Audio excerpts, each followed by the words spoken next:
Hey everyone, Cray here again. If everybody heard that, 'cause it's a little bit delayed, but I'll say it one more time. Hey everybody, welcome to stream. Hope you're all good. So yeah, welcome to another Pokemon Let's Go EV session. We're still doing our shiny hunt for Kadabra. Excuse me, my stomach there. I haven't been like not eating anything in a while. But yeah, welcome to the stream.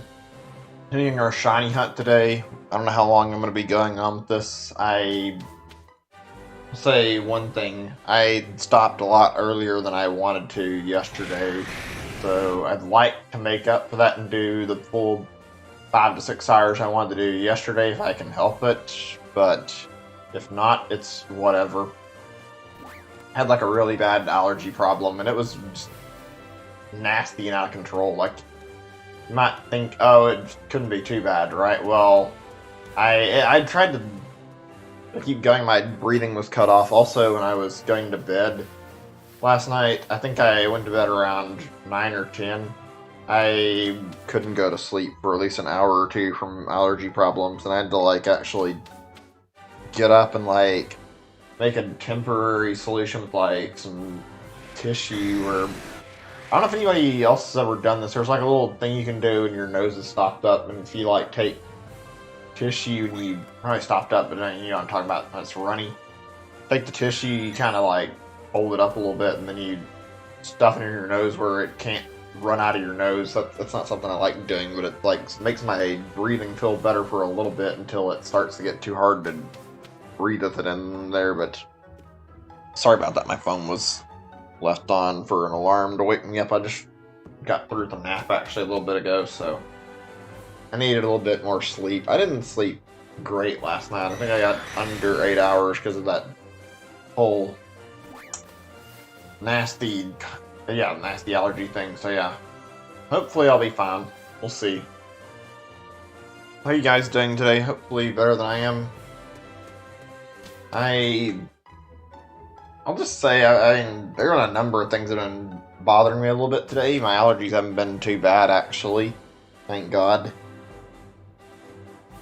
Let's see. I nearly didn't stream today, and for good reason. I mean, I was still thinking about whether or not my allergies would bother me, but also there was the matter that I was concerned about whether or not that I'd be able to, because when I was getting ready originally, actually I was like looking at the time, and I was planning to start a lot earlier, and well, it was like raining and there was some serious lightning going on outside, so I had to like wait around at least until it's see if it stopped, and I could just stream. Thunderstorm's gonna be a real pain in the ass. My internet seems to never hold out when there's a thunderstorm, so it was only natural for me to like start my stream when it's over and not while it's going on. One thing I don't like is like when it's rainy all day and I can't stream because of that. That's always not fun. I don't know if anybody else has ever have these issues. Anybody else who streams, because it sucks and it happens. I'll say that much. All right, let's see what we can talk about for the moment, because I've got a few things I'd like to talk about, but I'm not actually sure what to talk about at the moment. Oh yeah, Smash thing's going up tomorrow. The whole presentation for the Arms Fighter. I'm actually really curious what that's going to be like. I haven't bought into the Fighter Pass 2 yet. I've been holding out, hoping for better sales date. Or not sales, I don't want to say that. I meant to say better, more character reveals. That way we could like tell exactly what we're going to be getting, as long as there's like 2 or 3 characters I like. So the next fighter is someone I like. I'll probably pick it up. Might hold off though. Pre-order bonus was meh this time around. I think the biggest reason to get the fighter pass is just so you can like automatically have every fighter, not have to like think about paying for them later.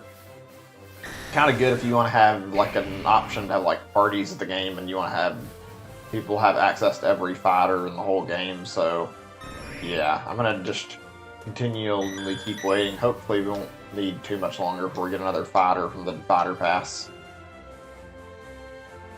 I'm surprised they kept so tight-lipped about the current fighter. Like, all they said was it was an arms fighter, and then they didn't say anything else until they're planning to reveal it tomorrow. I wonder who they're going to put in the game, actually. I'm guessing it might be Min-Min or Spring-Man. I don't know, maybe Twin Tail. There's like a lot of different characters the fan base likes a lot. Spring-Man seems like a good possible candidate because he's the box art character, but I don't know. Apparently, like, a lot of the community doesn't like him. I don't care too much either way. I don't think he's a bad character, but he's not really super interesting either. I'm not sure who I'd want to see get in. I like a lot of the ARMS cast. I'd be fine with just about any character because they're all kind of neat.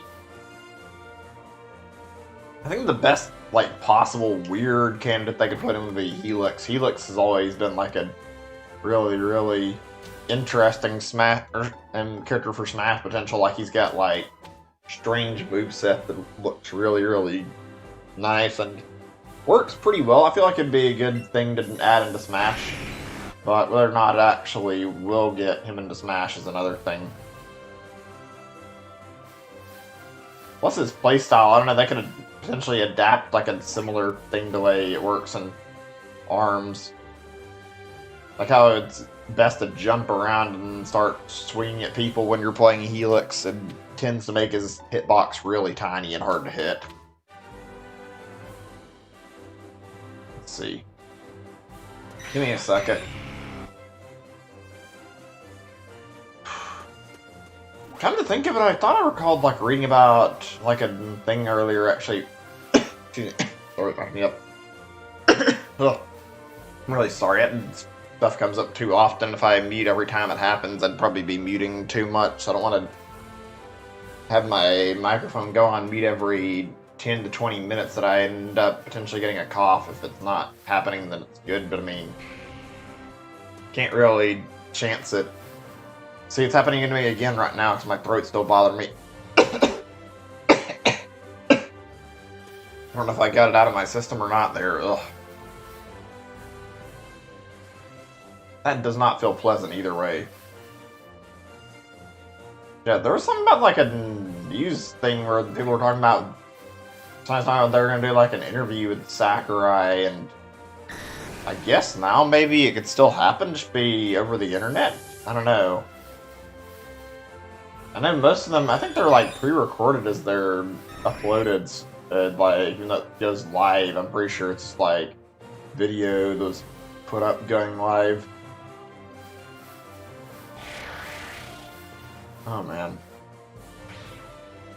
Hopefully the next character they put up will be someone interesting. Either way, I'm not going to be too upset whether or not it's first party or third party. I'd like to see another or interesting first party pick, but I'm all down for more third parties like the first Fighter Pass had.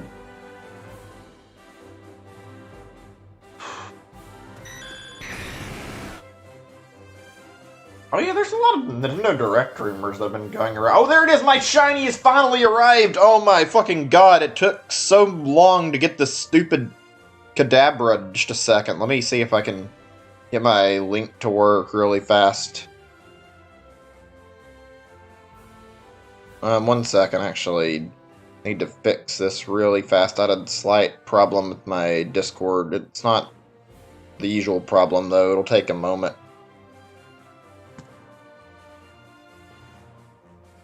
It's not loading correctly. Whatever. I'm gonna go ahead and just bump into it. Whatever. It's not actually that simple to, like, tell, but yeah, it's shiny. I didn't expect after all my struggling I'd get it within, like, 10 minutes of today's stream. That's a good sign, though. Very good sign. Alright, let me see. Make sure I'm ready for this. Come on, catch it quick. I want to get this thing in this Premier Ball and be done. Did it work? Oh yeah, I got it. Sweet. Finally! This thing tormented me pretty hard. It wasn't worst shiny I've ever gone after, but it wasn't exactly an easy shiny hunt either. Oh, okay, let's go find this bad boy in my box and I can mark him. Or her, I didn't get a look at it actually.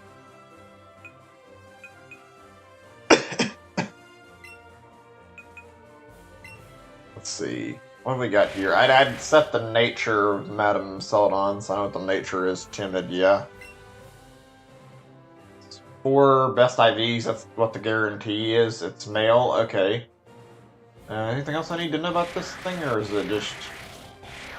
Didn't need to do that. I'm used to Sword and Shields thing where you go left and right to, like, change the stats page.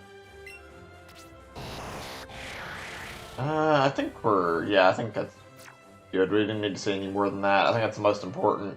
Only thing that matters also, I think, is the characteristics. I think it has, like, takes lots of hit that gets extra HP, but it's fine. I don't care if it's death bat or not. Sweet. Alright, let's give it its marking so we know it's still here and we haven't forgot about it. Awesome. That was a pain in the ass to collect that Kadabra. But I did it. I'm gonna, like, just really quickly change my thing up and, like, I'm gonna go over to Sword and Shield for just a bit.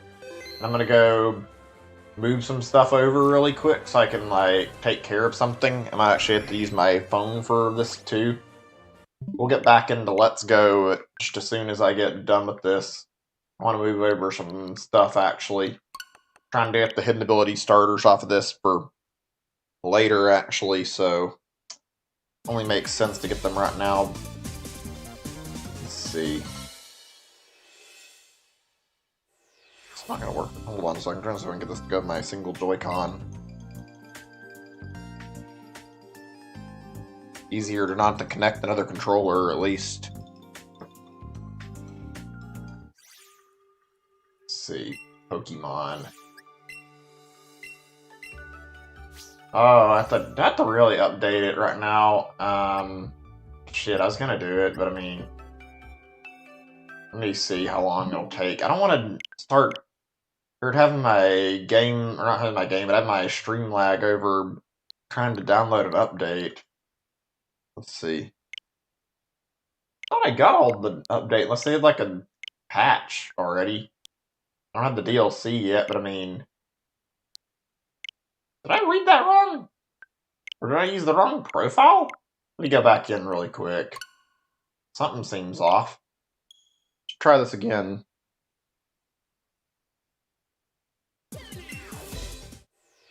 I've had some issues where things have been all fucked up with Pokemon Home lately, where it's like I've tried to log on like my phone or my Switch, and for some reason neither of them really worked well. I don't know what that was about. It bothered me and it was annoying, and I don't know. What? The save data. Is that because I haven't loaded my save files? Is that what it's telling me? I'm not actually certain. I'm guessing so? Okay, fine. Let's go in the game really quickly. I'm gonna connect to my Pro Controller because it'll be easier to do this on here really quick, and I can reconnect the Joy-Con when I get done. That'll be a lot faster. That's annoying. I mean, I get why they do it. They don't want to have bugs and people screwing it up and like messing with things. I know there was like a duplication bug apparently that was in Pokemon Sword and Shield, so that might have been what they were trying to prevent from happening. I don't know. Okay, I just turned off my Pro Controller. Whatever. Let me turn my left Joy-Con on then so I can do something. Sure we're holding it right. Yeah, there we go. Alright, let me just do this. Okay. I'm gonna do this. I have to save, obviously. I'm gonna go in here and I want to check on something. Did I get my Score Bunny and my Grookey already? I don't remember if I pulled them out of the Pokemon Home stuff yet. Let me see. Search. Check for Grookey first. I think they're probably still in the box, actually, waiting for me to get them. Like in the basic box. Okay, I don't think this is it, actually. I think this is when I got off of that surprise trade some time ago. These are probably breed rookies. Okay, yeah, we're just gonna resave our game really fast and go jump over on the boxes, and then we'll do what we need to do. Shouldn't take long. I didn't actually intend to do this on stream, but I mean, I didn't have a better chance to do it earlier, and I wanted to do this before I forgot. There's also like an event going on in Pokemon Sword and Shield right now involving a mythical Pokemon, Zero Aura. I want to get one of those, so I'm trying to move these guys for that, and also, like, on top of that, I'd like to have it so I can just, like, get these starters out of the way, because I'm about to be diving straight back into Let's Go, I think, and I want to have my stuff ready. Any second. Okay, there we go. Right, we do have our Rookie and Sobble. Okay, cool. There's our two guys we want. My bad, I didn't mean to put him back in. I'll do it in a second. Wonder if Jolly's a good nature. That's actually not too bad if it is. This one's Adamant Rookie, huh? This don't look bad from a distance, but I don't know how, like, where their specialties lie. I can get my Sobble a little bit later. I didn't have enough room to pull it out of the box yet. Okay, save all the changes we made. Let's see, what's the date actually? The 21st? I'm gonna go back into the Let's Go. I think we're fine right now. I mean, might be a good idea to go and take care of stuff a little bit later, but right now I think we're just gonna go straight back and continue now. Alright, yeah, I think we're all good. Let's get back on some other shiny hunting. I don't know if I guess I should go ahead and change the stream title in a second, because now we're not after Kadabra anymore, so now we can go after a new target. Let me change my title up. It might not reflect immediately. Take 1 or 2 minutes to update this really quick.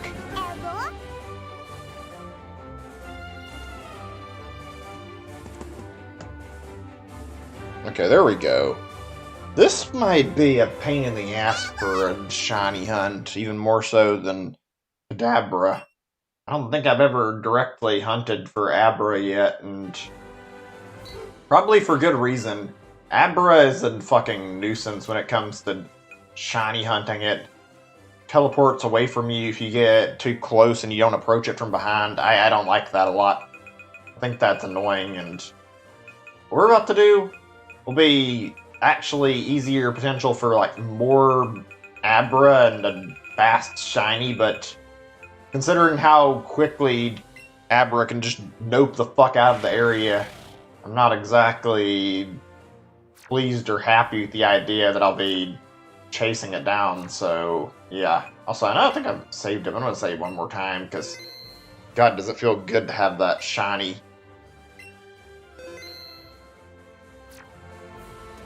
I think I've got, like, not than 40, I don't remember, it was like less, 30 to 40 more shinies in total left, and that's actually not a bad number right now, considering how much I've been doing, so nice knowing we got another target off the list. I still haven't decided if I want to do every remaining shiny hunt on stream or not. I think for Pokemon that are purely new targets that I haven't got any in their evolutionary line yet, or I haven't gotten much in the evolutionary line, I might actually, like, stream some of it, but as far as other stuff goes, I don't know. I'm thinking I'll probably do another one sometime soon after I finish Abra and Ghastly now.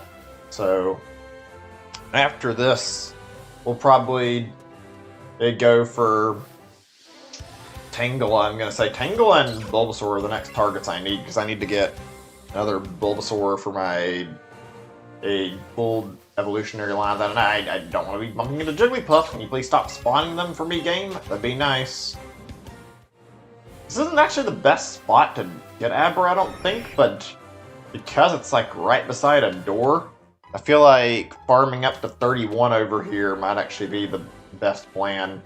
Or even if it's not, I mean, I feel like I'll get easy access like this. God damn it, that's exactly what I was worried about. I think I probably handled running into it pretty poorly, but I mean, I can walk around it, and I didn't. I charged at it too quickly. I still have a lure active, or did I let it run out? Okay, it's still going. We just gotta get another one to pop up already. Thankfully, Abra is more common than Kadabra is, though, so that shouldn't be a problem. Let me open up my list. I'm gonna give you guys like a little bit of an overview of what I've got left. I don't think it's like a huge amount of stuff, but it's still, well, there's quite a bit. Like an idea of what we'll be going after. Let's see, really fast. I need my notepad to open up. Also, I don't know if my reaction was like very calm or what. I mean, I think I'm just like, I'm not feeling the best, and I'm like a little bit tired, so right now I don't feel like I have the energy to like react like really highly to the shiny, and it wasn't like I wasn't excited about it. I was very excited to have my shiny after multiple days. I think I just was like a little bit exhausted. The shiny hunt's been less than nice to me, to put it lightly. This thing moves around a lot. I remember that from when I was catching this for the decks. It does not like to hold still. There we go. So, actually, let's see. We're 3 days away from that Pokemon Presents thing, right? I'm really curious what they're going to be revealing. I recall, I think I talked about this yesterday. I remember mentioning how they had like a leak. There was like a potential leak for like Crown Tundra Pokemon and Sword and Shield, and on the list there was like all the Hoenn starters, and there were some more fossil Pokemon. And, however, there weren't any Johto starters, and like the only thing I could remember was like really there were like 1 or 2 Johto Pokemon followed by Johto legendaries. I think every legendary is already confirmed to be returning in the game, so doesn't really add anything special to them. I'm wondering if maybe it means we might potentially see like more in between the game's updates. Like maybe we'll get more, because I don't know, I feel like if there really is going to be a second Let's Go game, Gen 2 only makes the most sense. Dude, my throat's really bothering me. Let me get a drink, actually. I've got my water near me. I can maybe get my throat feeling a little better. Yeah.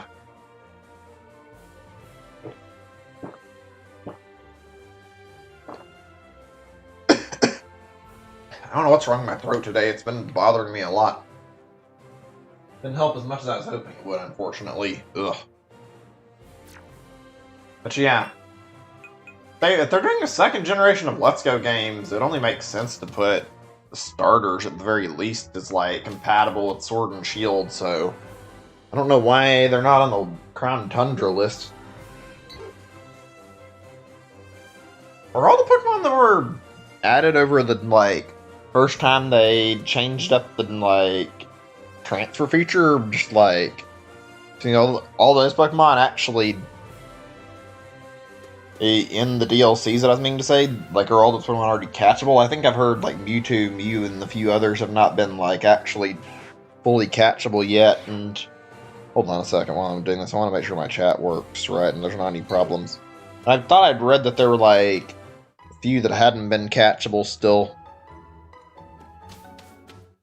It would be a little odd too if that was the case. I mean, maybe they might be planning to add some more in between like they did the first wave, even though most of them got Pokédex entries. I think that's the only hope right now for seeing all the Johto starters get in the game. I would be very happy with that. I'm still not pleased with how things have been handled via like Sword and Shield. I'm kind of annoyed about that, but I mean, I'm actually grateful that some of the Pokemon I really like are coming back, like Trico's line, like all the Gen 3 starters are part of my favorites, and also, like, let's see, what Most of the like Pokemon I've seen in the list, there were some really good ones. They added back some Gen 1 Pokemon. I don't really care too much about that. I do like Gen 1, but still not really the hugest Gen 1 fan. I just think it's good, and I bought this because I wanted to revisit it again, so figured why not. Gen 2 is definitely my favorite. The fossil Pokemon coming back intrigues me. I hope we can, like, experiment with them the way we can with the current fossils, and we can, like, make weird combinations. That'd be fun to mess around with. Although I don't think they're going to bother with that. It would be neat, though. I just hope there's, like, enough good stuff in the DLC. I feel like I haven't even played it, but, like, looking at the, like, DLC that's been released and, like, seeing people play it already, I'm not exactly a, like, too... What's the right word here? I'm actually certain. Well, actually, I guess the best way to say I don't feel like it's very exciting when I watch any of the DLC footage. I don't know, I've watched, like, people playing Isle of Armor, and it's mostly just returning Pokemon with, like, 2 or 3 exceptions, being, like, Cubfu, it's an evolution, and then in Zarude, it's like... Excuse my stomach. Ugh. But yeah, it's mostly just, like, those 3 and the new Galarian Slowpoke. It's not really anything too interesting. Like, I kind of feel like it's not really much of a thing to advertise.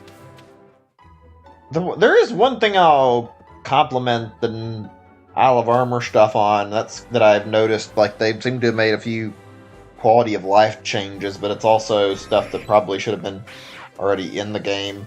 Like the Max Soup allowing Gigantamax Pokemon, like that I don't know why they didn't have an option to turn your regular Pokemon Gigantamax from the very beginning. That only makes sense. Apparently there wasn't a proper EV reset. I'm even thinking of IVs. I think it's EVs I'm thinking of, but like, yeah, apparently there wasn't like a proper EV wipe since it's the berries and they changed it. I don't know much about that one. That's a good change too. I wish they would keep making positive changes for the game and not leave like any of these lame things that nobody wants to deal with like that.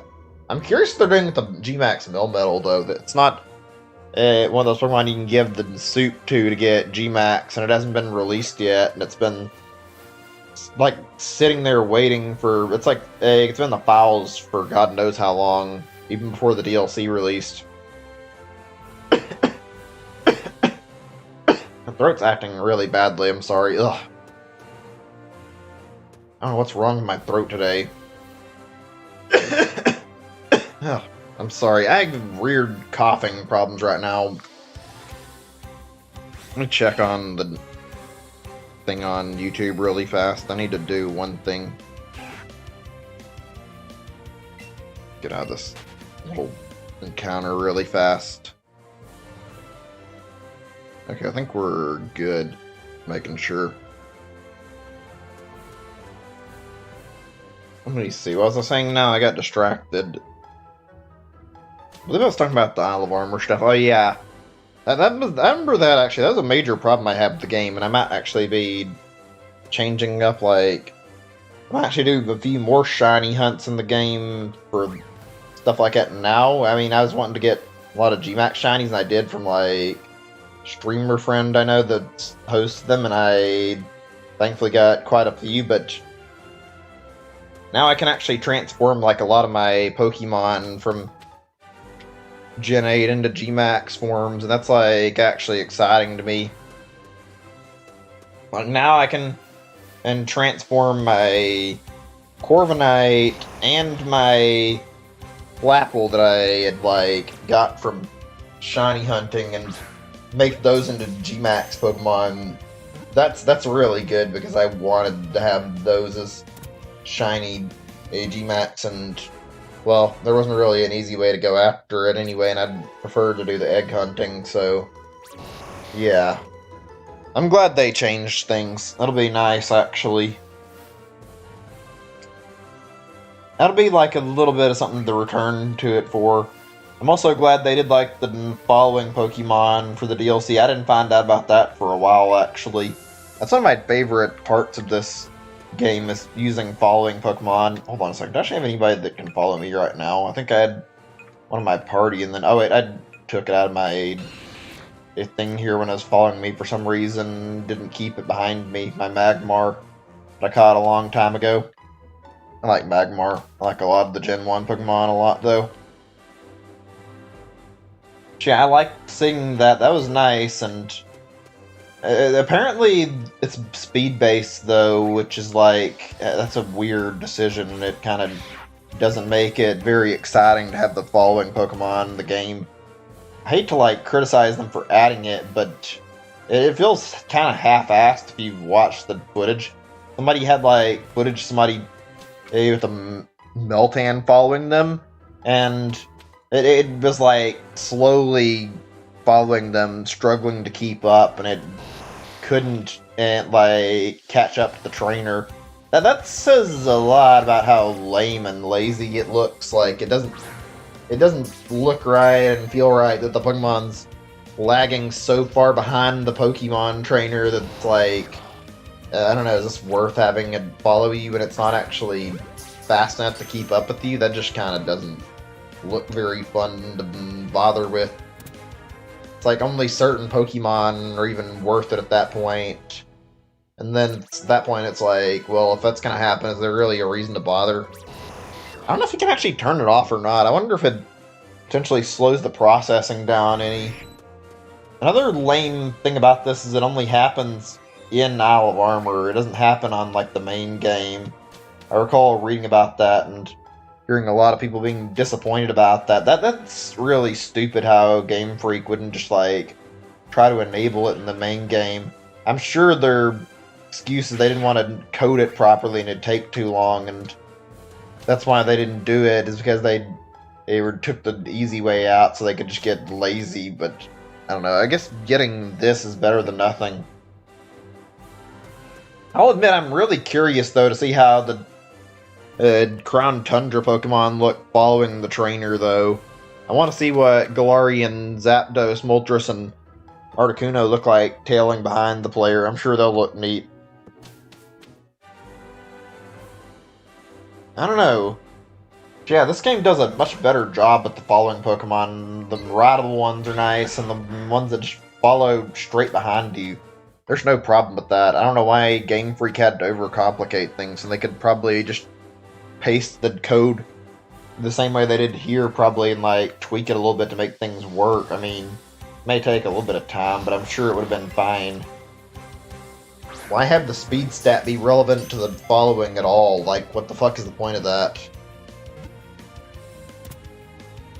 Oh, I found out about something that's big happening on, I think it was the 23rd, I'm not actually sure. Let me check on exactly what day this is happening. There was like a video thing that I want to watch, and I might actually set up a stream thing for it if I can. It may take a little bit of trouble though, so I don't know if I can get it easily done.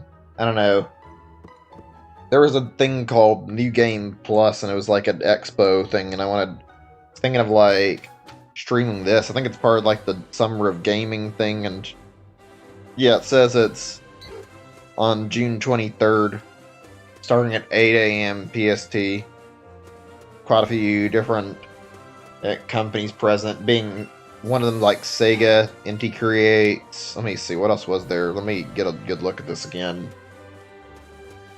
See what the listing says here. Playism, I've never heard of them. Way Forward, I know about Way Forward. They make a lot of like 2D games, I think.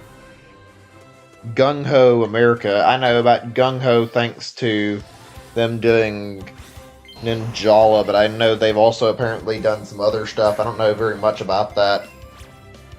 I'll probably tune in. I'm sure it'll be good. I bet there's going to be some more Ninjala stuff going on. I remember seeing recently there was like a trailer for Story Mode Ninjala. That was like something I was kind of excited for because I thought the game was like really cool, and I thought it had a lot of potential for a good single-player mode, like a good story mode. I hope they show a little bit of that. That'd be nice. The rest of these I don't know very well, like...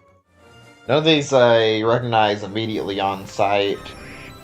Okay, that's a little lame. I tried to get close and I didn't even correctly approach it, and I think it's still disappointing. Like, it disappeared out of the air like that, but whatever. We're gonna keep doing this until we get up to at least 11, and then we can swap spots to try and get more of the Abra. I'm glad the devs are, like, making it more enjoyable for, like, the summertime to not be, like, a total drag with E3 being gone this year. That was, like, the biggest thing that I hated was, like, hearing about E3 not happening this year, because I always look forward to watching E3 and checking out all the stuff that happened. Even though sometimes it was lame, there was also a handful of times where things were really, really good and really, really interesting, and I miss those times quite a bit. I hope we get, like, plenty of good stuff. Maybe, I mean, I wouldn't even mind seeing some of the really dumb stuff that happened, but still, whatever. Like, it's always funny watching a company, like, fumble and have stupid fuck-ups in their E3. I wouldn't mind laughing some more at stuff like that, but I mean, either way, it doesn't bother me if there's not. That was, like, a part of the thing that made E3 funny to watch. Or even if not, like, just seeing the new games is always exciting, and now, without E3, we don't have as much of that. Whatever. Be kind of careful as I approach more of these guys, since I keep accidentally making them disappear on me. Hold on, I'm checking on my Discord again, see if I can send my link yet. I've been wanting to actually... Yeah, I've been wanting to bother to get that custom URL thing ready and, like, try to, see if it fixes the live stream links, and I haven't really felt like I've had a good time to sit around and try to yet. In the near future, though, it's still not linking right. I'm going to try and link it in there again. If I don't, I guess I'll wait a little bit before I do more. I don't know why that keeps happening. It never works right. Okay, there's 3 of these guys, so I have to approach them carefully. I think I can get all 3 of them. I just have to approach directly from behind. This will hopefully be a lot shorter of a shiny hunt. Hopefully. There's no guarantee, but I have my hopes up that I can maybe get a shiny Abra relatively quickly, since I can farm up the captures I need, like, relatively quickly, and I can get them in a better spot than I can Kadabra, so that's at least one thing that's a little reassuring. Whereas that other shiny hunt, this was like, yeah, I have to keep catching them and, like, trying to, like, 1 or 2 areas to spawn them, and the doorway was, like, the better point to get Kadabra out. Oh shit, I know that animation, that's a flee animation, I'm not fucking about, enough to let it get out of here and, like, leave. I'm gonna catch one more at least and get that 11 and then continue. I'm gonna be extra careful here. I figured I'd get up to, say, I'll try to get my counter up to 100 like I did Kadabra, but I don't know how long it'll take. You hold still? Oh my god, controller, please. There we go. Seriously, the motion controls in this game are kind of lame. I mean, the aiming and handheld is good, that's about it. What is with my fucking luck that I always have this problem? I try to recalibrate and it just fucking doesn't want to work correctly, and then it causes me to miss the fucking Abra until it's ready to fly off. That's annoying to deal with, too. It doesn't hold still very much, either.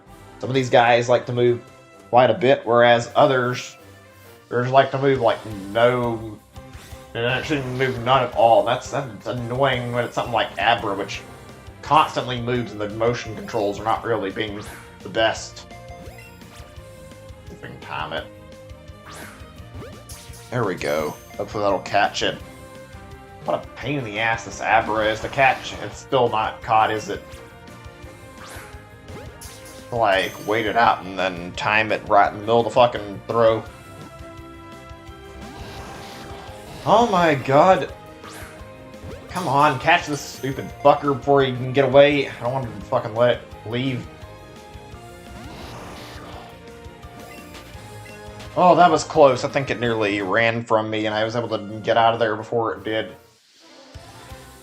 Okay, this is proving to be a fucking pain in the ass because I haven't even got 11 yet and it's slowly fucking tormenting me by teleporting away if it get too close to it, or if I don't Pokeball capture it fast enough, it just fucking runs off immediately. That's one thing I never did like about this, and I don't think I ever will, is the fact that the Pokemon can run so easily, and it can prove to be very, very difficult to get the Pokemon to stay in the fucking Pokeball. Like, you can be doing your absolute best, and it just doesn't matter. That's annoying. I mean, the best you can do is, like, fucking Ultra Ball it, too, so that's not really great. Ugh. What's the worst is the ones that, like, you throw one Pokeball that doesn't catch, and then you fucking see them start to run off on you. And when that happens with the shiny, it's like, oh no.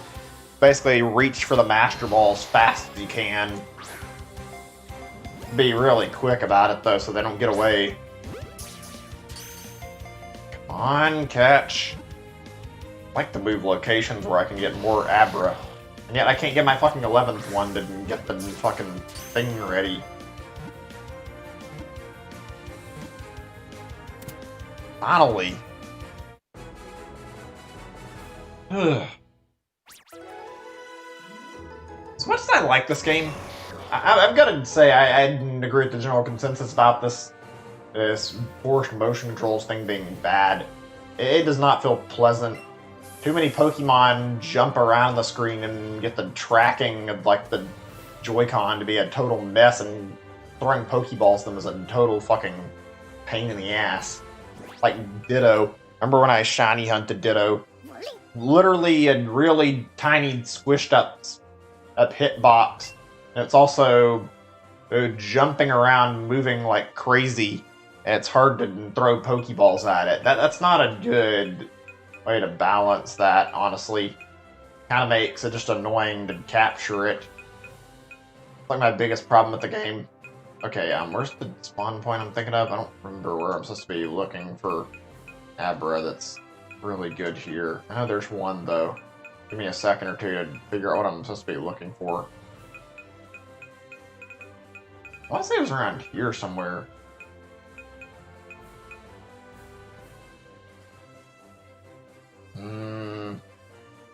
I know where I'm looking for, I just don't know exactly where it is by exact, like, pictures. There it is, Route 6, that's it. Okay. I think fastest way is Vermilion. Let's try that, yeah, see if we can get there fast. There's one spot in this area that's, like, significantly better to go for Abra, and it's over here. Yeah, they'll spawn faster in that little patch over there. That way, I can get multiple Abra to pop up, and that'll give me a higher chance of getting a shiny, hopefully, if I can just keep getting them to pop up. And this is also really easy to farm, too, for, like, a shiny, because I can just go over and walk over to where they're at, and then fucking scare them off if I don't see a shiny. It's basically my strategy to try and get the shiny. Hopefully that doesn't entail me accidentally scaring the shiny away if it actually pops up today. That's my biggest worry, is that I'd be too careless and have that happen, and I don't want that by any means.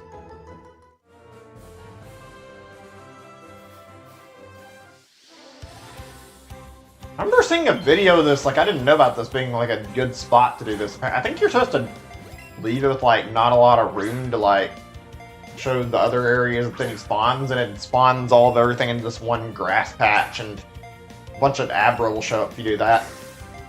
Could you stop fucking doing that? Just moving in really erratic patterns where I can't fucking follow it well. Yeah, I showed a bunch spawning there, and they were able to confine it to that little area movement because they, like, got most of the screen off where it couldn't spawn anywhere else, I don't think. Ugh. I hate how this thing moves around, like, constantly shuffling to fuck with your perception of the area. That's annoying. I'm trying to be flying for it to start doing it. Now that has to be visible. Okay, I think this might be the spot. We'll see in a second here.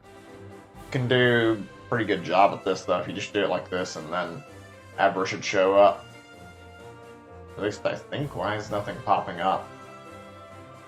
I don't think I've reached the sweet spot since nothing's showing right now. That seems to be enough to get Pokemon to spawn. There we go. We can get any more while we're waiting. Yeah, it's plenty. Whatever, doesn't matter. Oh, come on! Why'd they all fucking disappear on me? I thought those two were facing another direction, or did I? Oh, wait, I think I charged at him at the wrong angle. Whatever, not a big deal. We can continue anyway, we'll just keep waiting. I'll be the first to say this, I did not like Chansey in this game. I wish they'd fucking updated the game and nerfed the spawn rate for it. Literally the most common shiny in this game, and it bothers me a lot because it shows up too much. Potential other good spawns are just wasted by, oh hey, you want another fucking Chansey? Here you go. Like, nobody ever wants Chansey, and yet there's, like, always good chance a fucking shiny Chansey will pop up on the screen anyway.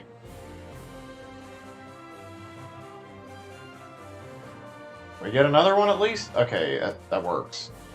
If I could get by, that'd be nice. You know, you don't need to be in the way, Pidgeotto. There we go. I think their spawn rate will go skyrocketing up once I get closer to 31, so I just need to keep catching. So, I don't know if I've already asked it or not, how have you guys been doing today? Hopefully good. I've already talked about my day, but yeah. Outside of, like, the whole not feeling great last night, I've been feeling quite a bit better today, and also, me and my cat have been not having as many problems before. Like, it's not been perfect, but it's no longer, like a huge amount of running from me anymore for some reason. I don't know why she was doing that. I think she's just kind of still shy since she's been outdoors her whole life. And then she was good today. She's really good. She followed me around a bit. She wanted to play a lot, and that was a little annoying, but I still like the cat, and I don't really mind that. Also, there was a matter that, like, on top of this, it's like she was really purring for me and letting me pet her a lot more. I'm glad about that, because I was worried my cat didn't trust me, and I'm glad I got this cat, honestly. I hope she ends up growing to be a really good cat. Actually, my brother has, like, a cat that was, like, a feral cat at one point, and she grew up to be, like, a really, really tame cat. Probably one of the friendlier cats I've seen. And every time I come down there, she wants me to interact with her, and she likes me, and she'll sit around and wait for me to pet her and follow me around. She's a really good cat. A little bit on the fat side, though. She eats a lot, I think. I hope my cat can be friendly like that and be just as good with people over time, but I guess we'll find out. It made me forget how nice it can be to have a pet. Things haven't, I mean, sure, they haven't been perfect, but having an animal in my life, like a little animal that I can care for, makes me feel very, very happy. Let me see, this is gonna scare it. No, it doesn't. Okay. Good. I was a little worried if the angle was going to be bad here. The only issue with this spot is, I don't know, there might be a possibility that Abra that has a shiny, if it happens soon. It may not happen today anyway, but there's an entirely real possibility that it won't spawn in a spot where I can reach it very easily, and I would be worried I might actually despawn it while it's, like, facing towards a wall or something. I don't want that. I want to get without too much trouble. I don't know if that's going to happen, though. We can only hope, though.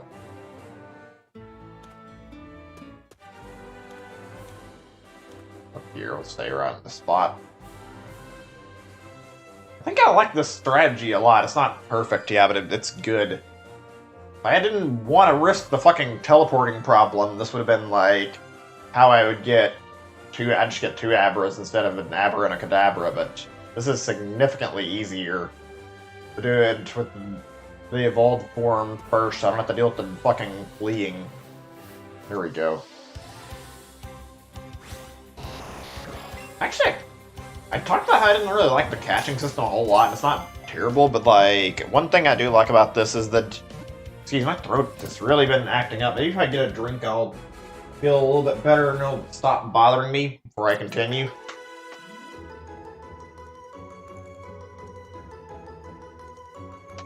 I think that's better now. Okay, hopefully that'll be good. Actually, okay, I think I got it out of me when I did that. Didn't feel good though. Where was I? I got distracted. I'm sorry. I completely blanked my mind. I was talking about something and I got distracted. I was talking about like Pokemon in their evolved forms. I think I talked about Kadabra a little bit too. Oh, I like how like each Pokemon has like their own unique personality. Like you can see it sort of in the catch animations how they move around. They seem to differ quite a bit, and like it kind of embodies like how the Pokemon actually acts normally. That's something I like about these animations. I think are really, really cool. Like, I hope that if they continue with the Let's Go stuff, they end up utilizing that, using it to like show like more of the Pokemon doing whatever while it's in its animation. Even though it's not much, like this is a pretty good one I feel like, because it's like Abra being the weird little Pokemon it is, where it avoids interaction with people as much as possible. What? What do you mean, are you okay? Oh, you were probably asking about me because I was coughing. Yeah, I think I'm alright. My throat's been not feeling great today. I don't know why I'm having problems like that. Hey, Wayne, welcome to stream. Somebody in the chat asking a question earlier, unless I'm mistaken. Play Pokemon Go? I mean, not really. I did at one point, but that was only for... Actually, I don't even think I did more than like the shiny Meltan stuff. I think I played a little bit for that, and then I stopped and just didn't bother. So I played a little bit, and that was it. I don't care for Go much. I just like Let's Go because it's Gen 1 remake, and I figured revisiting a game from my childhood would be nice. Hold still for a second, Abra. Okay, there we go. I said... Hey, I don't know what's going on. Hey, Wayne, welcome to stream. I mean, you're still there. I don't know why you're typing excuse me. My mic is working. I'm checking OBS. I don't know why you're... Hey, this happens at all. Nobody else reports mic issues like this. Like, literally nobody else in the chat comes in like, oh, your mic's not working. And then I check it, it's like, it's fine. But welcome to stream. What? He just... That's weird.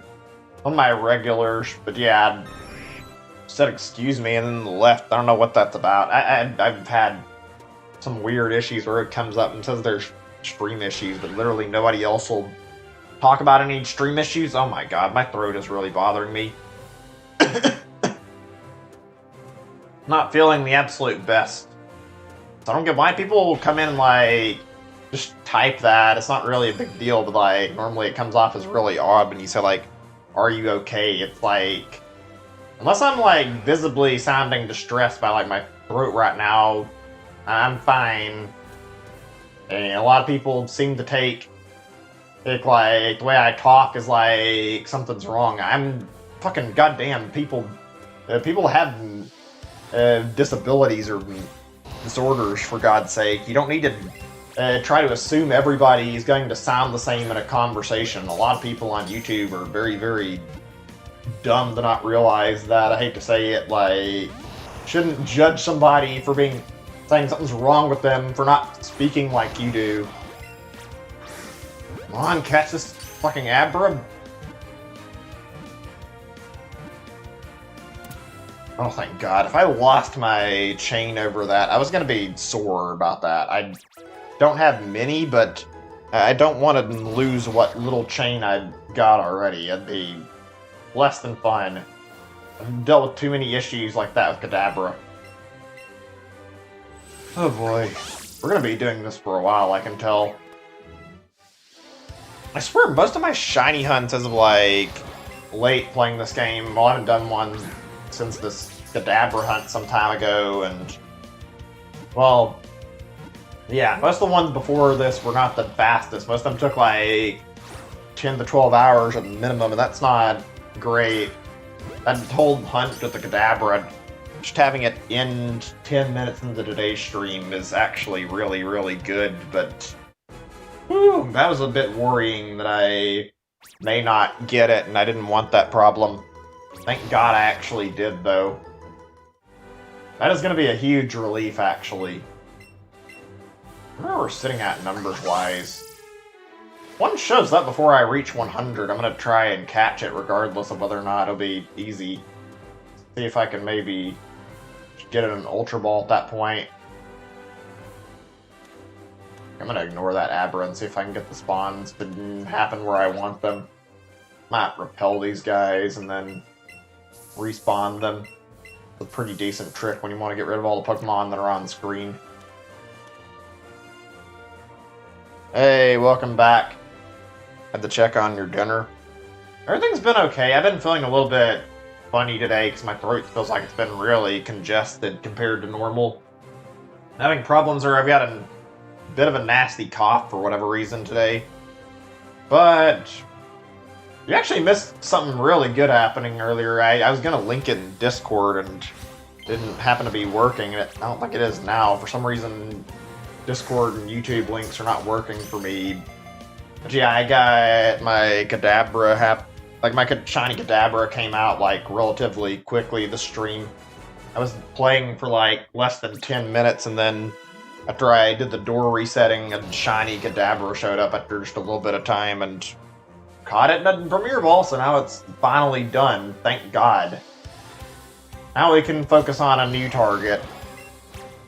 Just going back to what I was going to do the original time I was streaming this, if I manage to get it now, see if I can get an Abra and then capture probably a Ghastly if I get this. Those are like, if I get these two Pokemon that I'm after right now, it's not really doing a lot, but it also is like there's one advantage to this, and that's the fact I don't have to deal with these evolutionary lines again, because my current current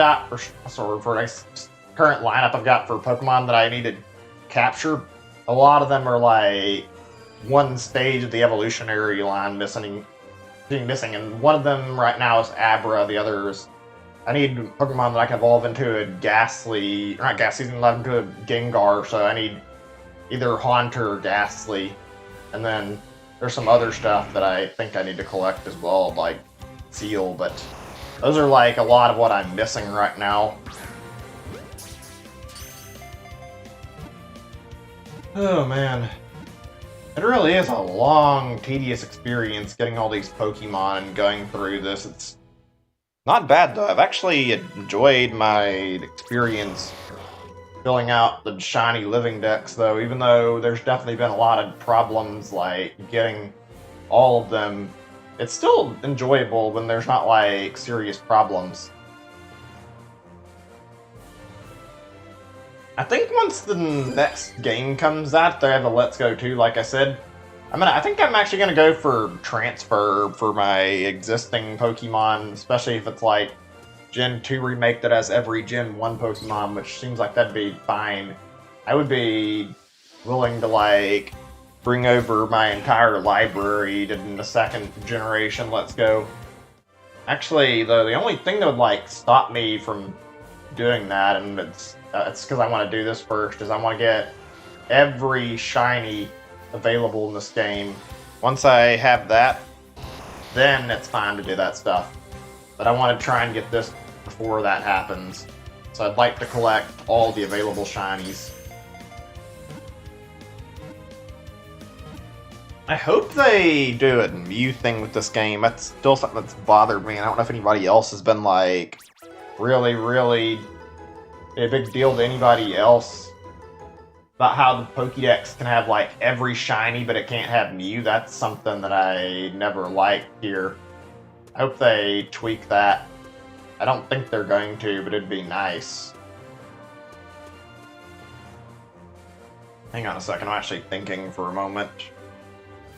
Yeah, it's just Mew, actually. I don't think I've seen too many people who've completed the whole dex, and if they do, like, not a lot of them go after getting Alolan forms, which I've been doing. I wonder if they're gonna add, like, eventually gonna add something to, like, the games to, like, make it so you can evolve Pokemon into your own choice. Like how Pikachu has, like, a Kanto form and an Alolan form. I think outside of Alolan Pokemon games, it only evolves into the Kanto version of Raichu. So you'd have to, like, trade an Alolan one into the game, which is not really ideal.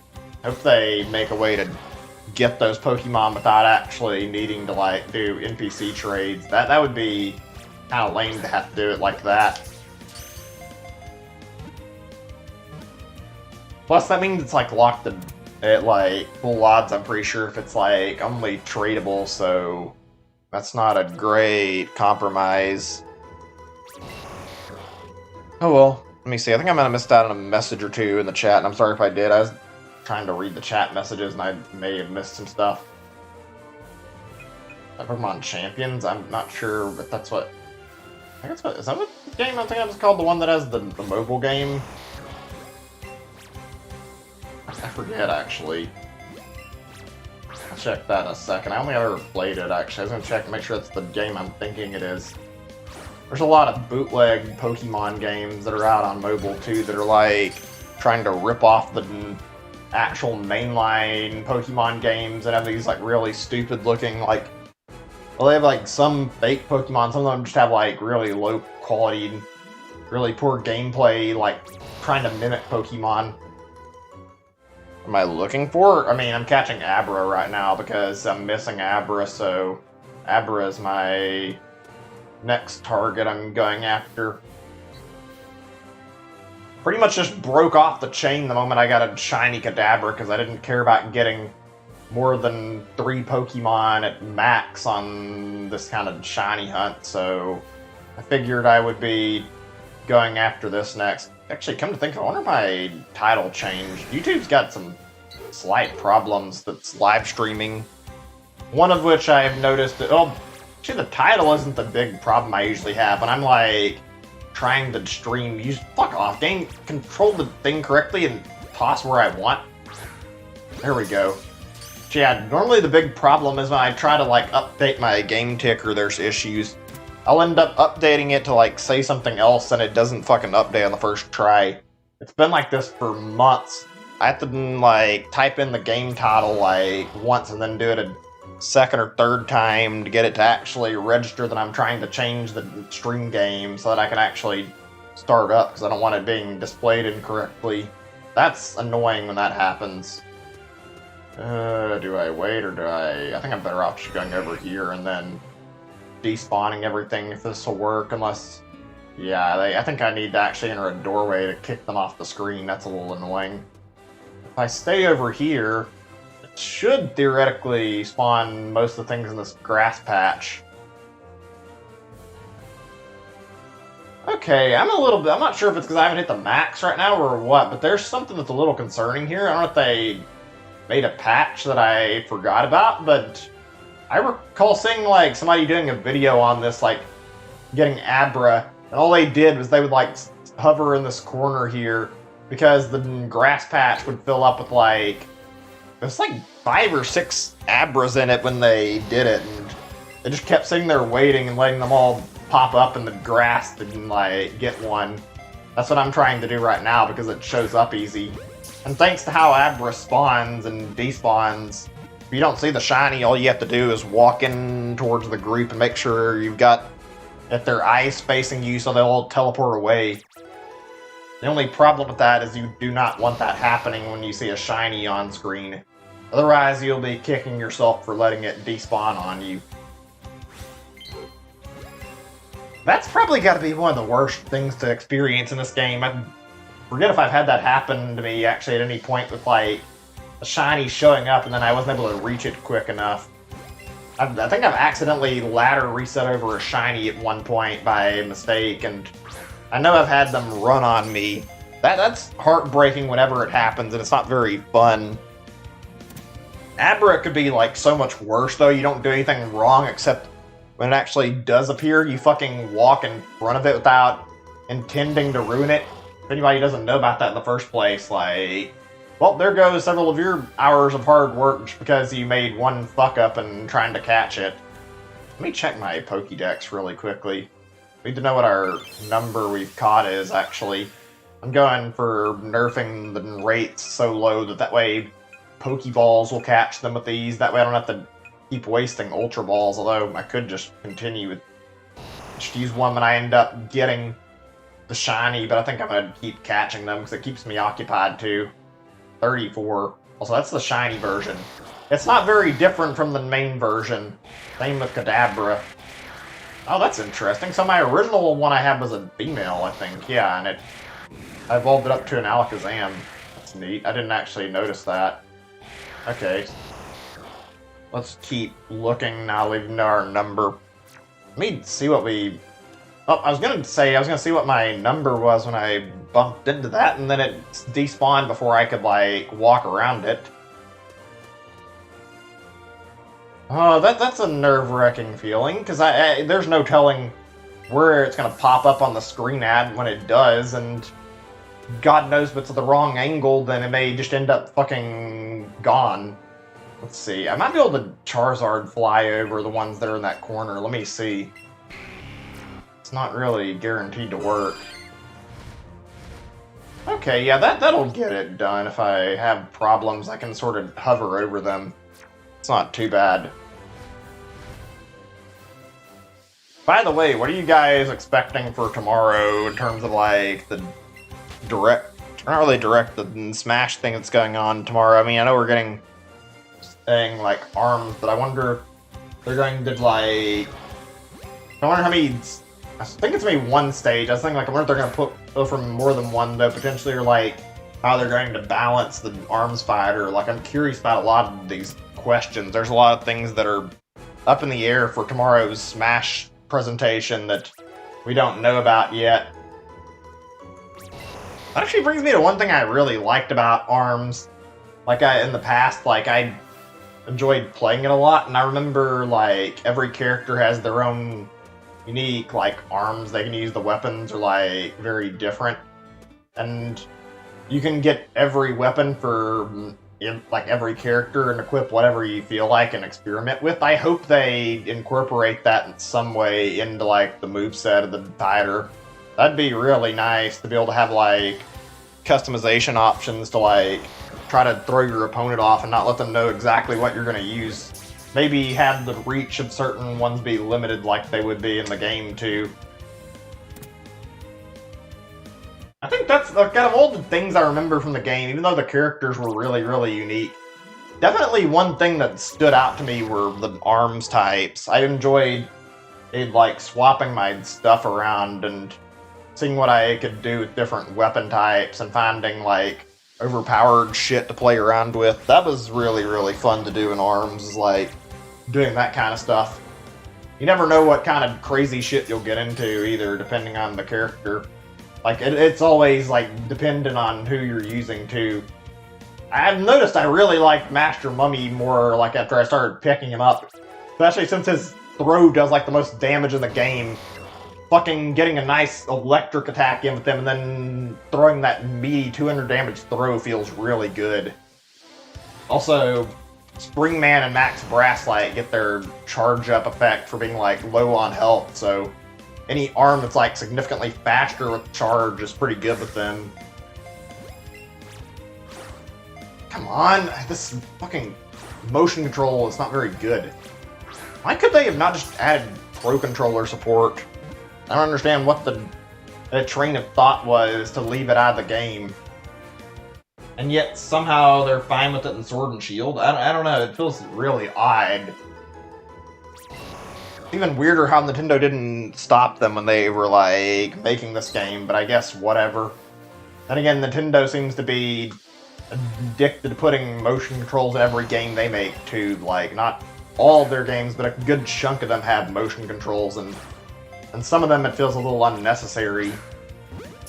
I'll be honest, I genuinely don't feel like Mario Party as a series was like the absolute best use of motion controls. That was ugh. Hi there, David. Welcome to the stream. So you're new here. To be honest with you, it depends on what you're really more interested in. I didn't really buy Sword and Shield out of like pure interest from its money, and my community bothered me enough that I decided to buy it out of like nothing else being out at the time, and I got it. I didn't have any interest in it though, thanks to the Dexit changes and like all the Pokemon that got cut out.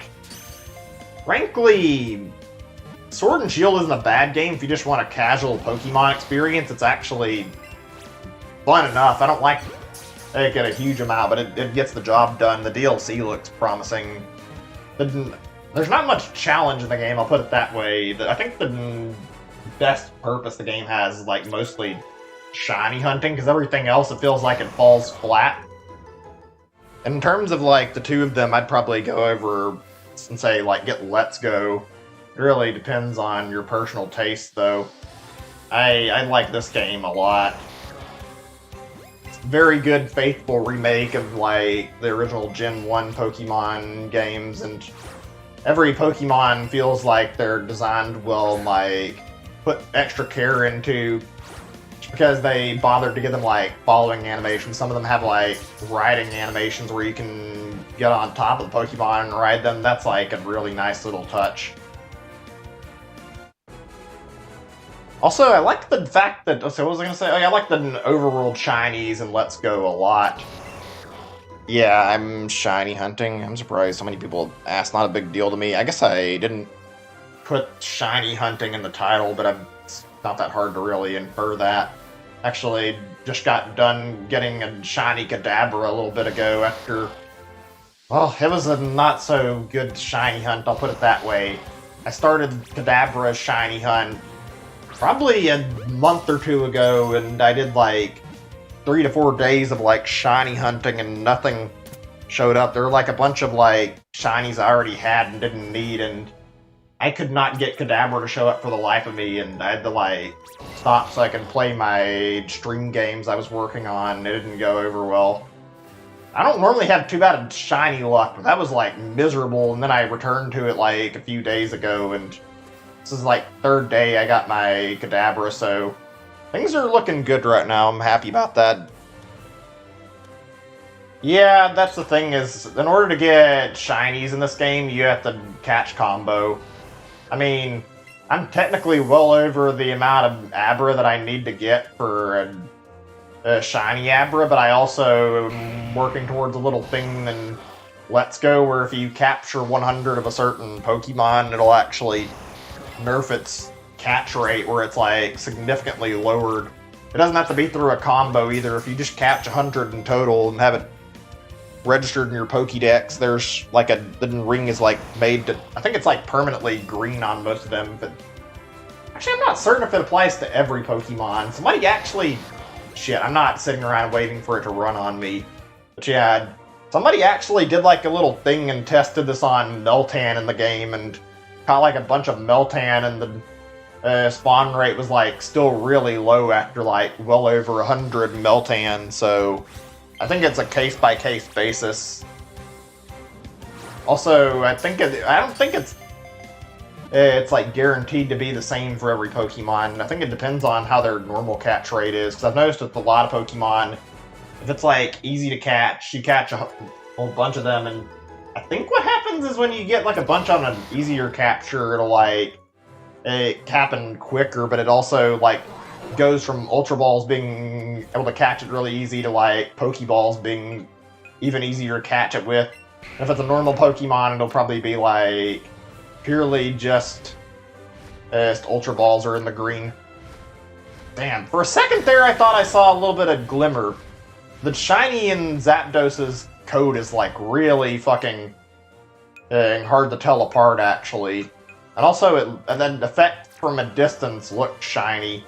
There are not many instances reported of a shiny legendary in the game, but I almost got my hopes up for a second. It's always worth jumping up in the sky to, like, check on whether or not it's shiny, too, just in case. One of these days, I hope I'll get to see something shiny pop up in there. There'll be one of those three. I don't have any of them. I have Mewtwo, though, because I actually shiny hunted for Mewtwo. Well before I decided on getting a shiny Living Dex, though. Oh, man. Honestly, if somebody told me that I'd be doing this, I'd be surprised. And also the fact that it's like significantly harder to get every Pokemon in this than you'd think. If only because of the Pokemon that are stuck at full odds are really pain in the ass, and even the ones that aren't being regularly shiny hunt can be too. Lapras was a fucking nightmare the first time I hunted that. Ugh. I've gone through so many shiny hunts in this game. Most of them have been in my spare time where I've just been bothering to capture a bunch, and like I can get it done in either a day or two at worst usually. It's not always that simple. Also, shiny hunting on stream is like significantly worse since you have to deal with the possibility that you'll end up spending a huge amount of hours, and if you want to do it all on stream, well, that means waiting around until you can stream again.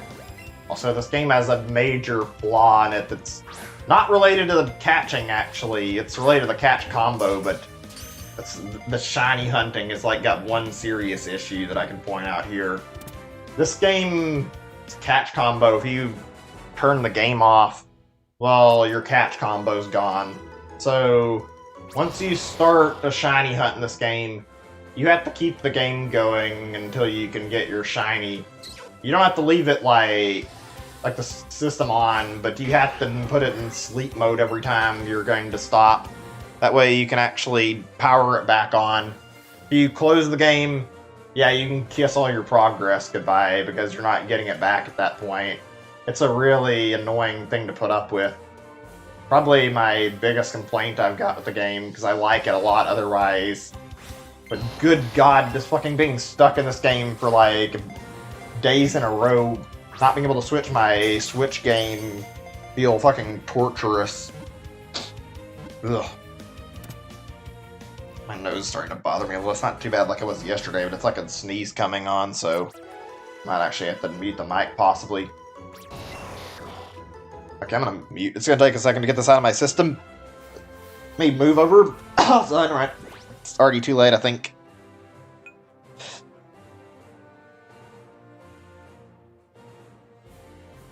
Okay, I think I'm alright. Just a second. Oh, I can't tell. Okay, I think I sneezed it out of my system. Oh, God, that did not feel great, actually. At least it's over. Ugh.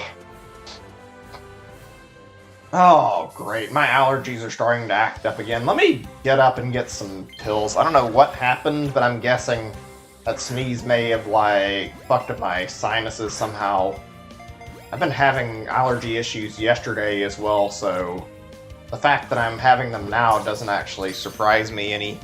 I think I need new medication to get so I can get rid of these fucking allergies. Yeah, let me pause the game in just a second, and then I can go grab some. Take me a moment. I won't need to put the thing on BRB though, because it won't take very long. I guess I'll handle this the same way as yesterday, where if I have too many problems, I won't bother with, like, doing a huge long stream, but if I do happen to get done without any issue, then, well, we can go on for a while and try to get the shiny. 1 second. Be right back.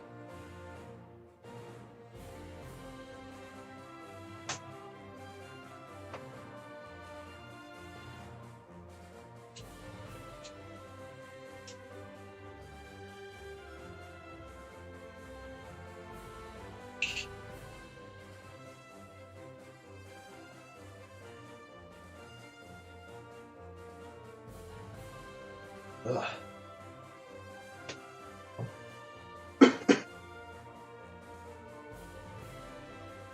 Okay, I'm back. There we go. Should be fine now. Alright, let's continue, shall we?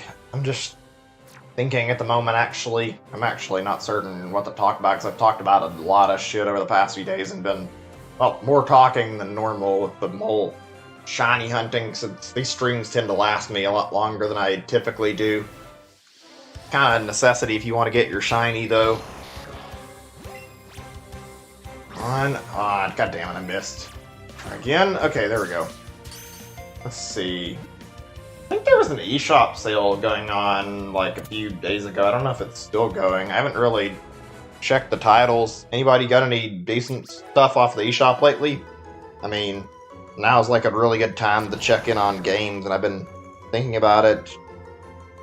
Also, I know there was like a thing where there were a bunch of indie games revealed, like I think it was like a week or two ago, actually. I don't recall what it was called, though. It was like a little presentation that was similar to the Nintendo Directs, and a lot of these games had like demos that were up on Steam, and apparently like quite a few of them are Switch games. I might actually check those out. Whether or not I'll stream them, I don't know. I was thinking that could be fun, though. A lot of games that are upcoming. I think the list of these games, like on Reddit, one of the ones I remember seeing that was like really interesting, I haven't seen much of, is it's called Ooblets, I think, and it's kind of similar to how... Come on, it's not even fucking trying to detect the right movement there. It didn't go anywhere near where I wanted it. There we go. Yeah, it's called like Ooblets, I think, and it's similar to Animal Crossing and Pokemon in a few ways. It's got like a little bunch of cute creatures that live around you. It's kind of nice. I like the look of it, so I think I want to check it out and see what it will be like. It seems like a good game. Even though I'm mostly into story-based games, I could still see myself checking it out.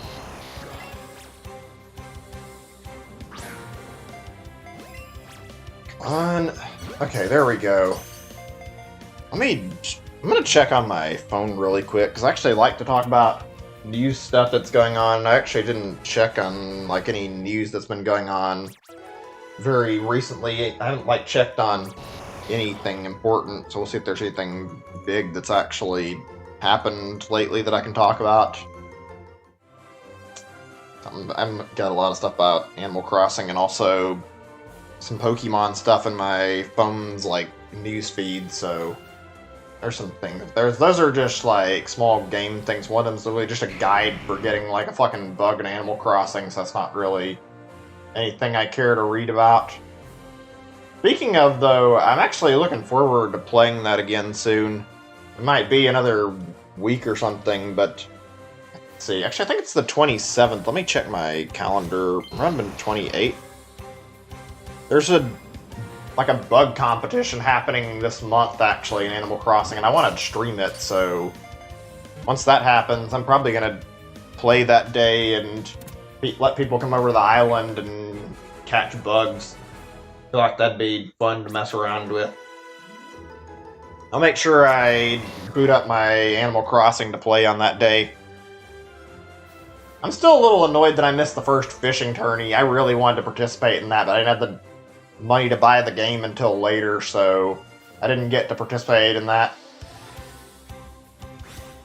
Also, I remember they did like an update video, like, was it a month or two ago? I don't remember when they released some stuff, but I wish they would put some more stuff in the game.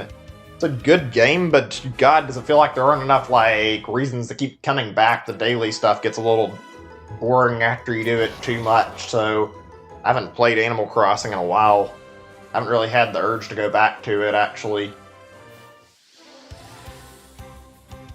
I've been, all my free time, and I'm not busy with, like, I've been doing a little bit of Pokemon stuff. That's not really much of it, but, like, I've mostly been playing Clubhouse games a lot, actually, and I've been enjoying that.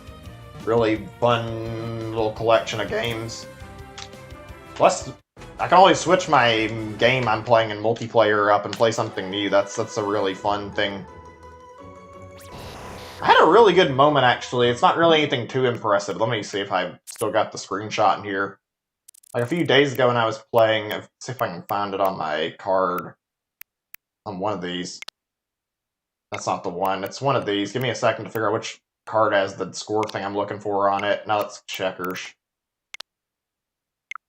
Where is it? I had like I can spoil what it is. Not a big deal. I had like a moment where I actually had 2 dice rolls that scored as fucking yachts in one of my games, though. God damn, I wish there was a way to easily filter out what I'm looking for, though. I don't think there's a chance. Let me see. I might actually just forget about it if I don't find it a few more tries. Let's see. Yeah, I've got too many screenshots. I like to record the victories that I get. Fuck it, whatever. It's not a big deal. If I find it, I'll, like, show you guys. But right now, we might as well just play the game. I don't remember what the first roll was, actually. I think it was, like, a bunch of 5s that qualified for yacht. And the other roll that I got was, like, a set of 5 2s, so that, like, immediately went on my deuces line since I didn't have anything better to use it for. But God, that's like a satisfying feeling to be doing so good at the game that your opponent is basically watching you get the fucking yacht 2 times in a row, despite it being like incredibly hard to roll.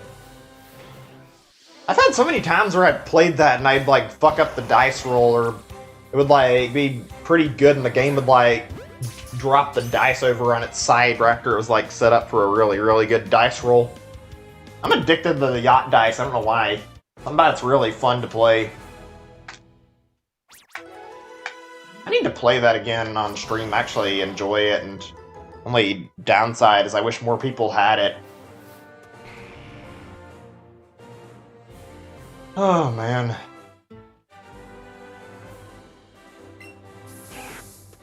Ugh, give me a second or two. Right now I'm actually a little out of breath. I think it's because I didn't get as, I think I said it earlier, I didn't get a lot of sleep last night, actually. I got more than I had the previous few nights, but it's surprisingly hard to sleep when your nose is running for a good chunk of the time you're lying down. Your allergies are just driving you fucking insane, because I swear I must have spent an hour or 2 flopping around in my bed trying to fall asleep, and then nothing. It was very, very miserable, to say the least. Somebody made like an interesting YouTube video earlier that I was watching. It was one of those like top 5 videos, but it wasn't actually that bad. I mean, I guess I kind of like seeing in those kind of videos depending on the content. Basically, somebody made like a thing for like top 10 or top 5 games like coming to Switch potentially in like the next year or 2. I'm pretty sure part of it was like baseless, but it was actually like more well put together than I thought it would be, and the arguments weren't completely terrible, because God knows we don't really have any actual fucking way to tell what Nintendo's going to put on the system right now. They're pretty much the king of left field, throwing out whatever the fuck they want to. Like, all we know about for sure is Paper Mario right now, but mention the Mario remasters. I think that's an easy thing to say when a lot of people have been talking about that rumor. Let's see. Also mentioned was Breath of the Wild 2 and like Bayonetta 3. The argument they used for Bayonetta 3 was weird though. It's like, oh, you guys can't release any more or extra ports of the game now. You have to release it this year because as all the Bayonetta games are already released, and it's like, that's not a terrible argument, but it's not a very logical argument either. It's like, they're not going to just release it just because they don't have any more Bayonetta games to stall time. Why would they do that? That doesn't make any sense to do that. At that point, I mean, what would that benefit if they're rushing it out for that purpose? I do think there's a good chance we're going to see it this year, though. I think Bayonetta 3's been in development long enough, and I'm pretty sure the second game didn't take very long to get out of its dev cycle and into, like, the public's hand. I don't know how long Bayonetta 1 was in development for, though. I mean, I find it hard to believe a game that was as short as Bayonetta could end up with, like, a 5 or 6 year development cycle, so I'd expect it's coming this year or next year at the latest. We did just get like a new IP from Platinum last year too. We got that Astral Chain thing, so I mean, they've already done like plenty The only way they're going to be able to stall this year with another Platinum game is if they get Platinum to port over another one of their legacy titles on the Switch to get people to buy it, I think.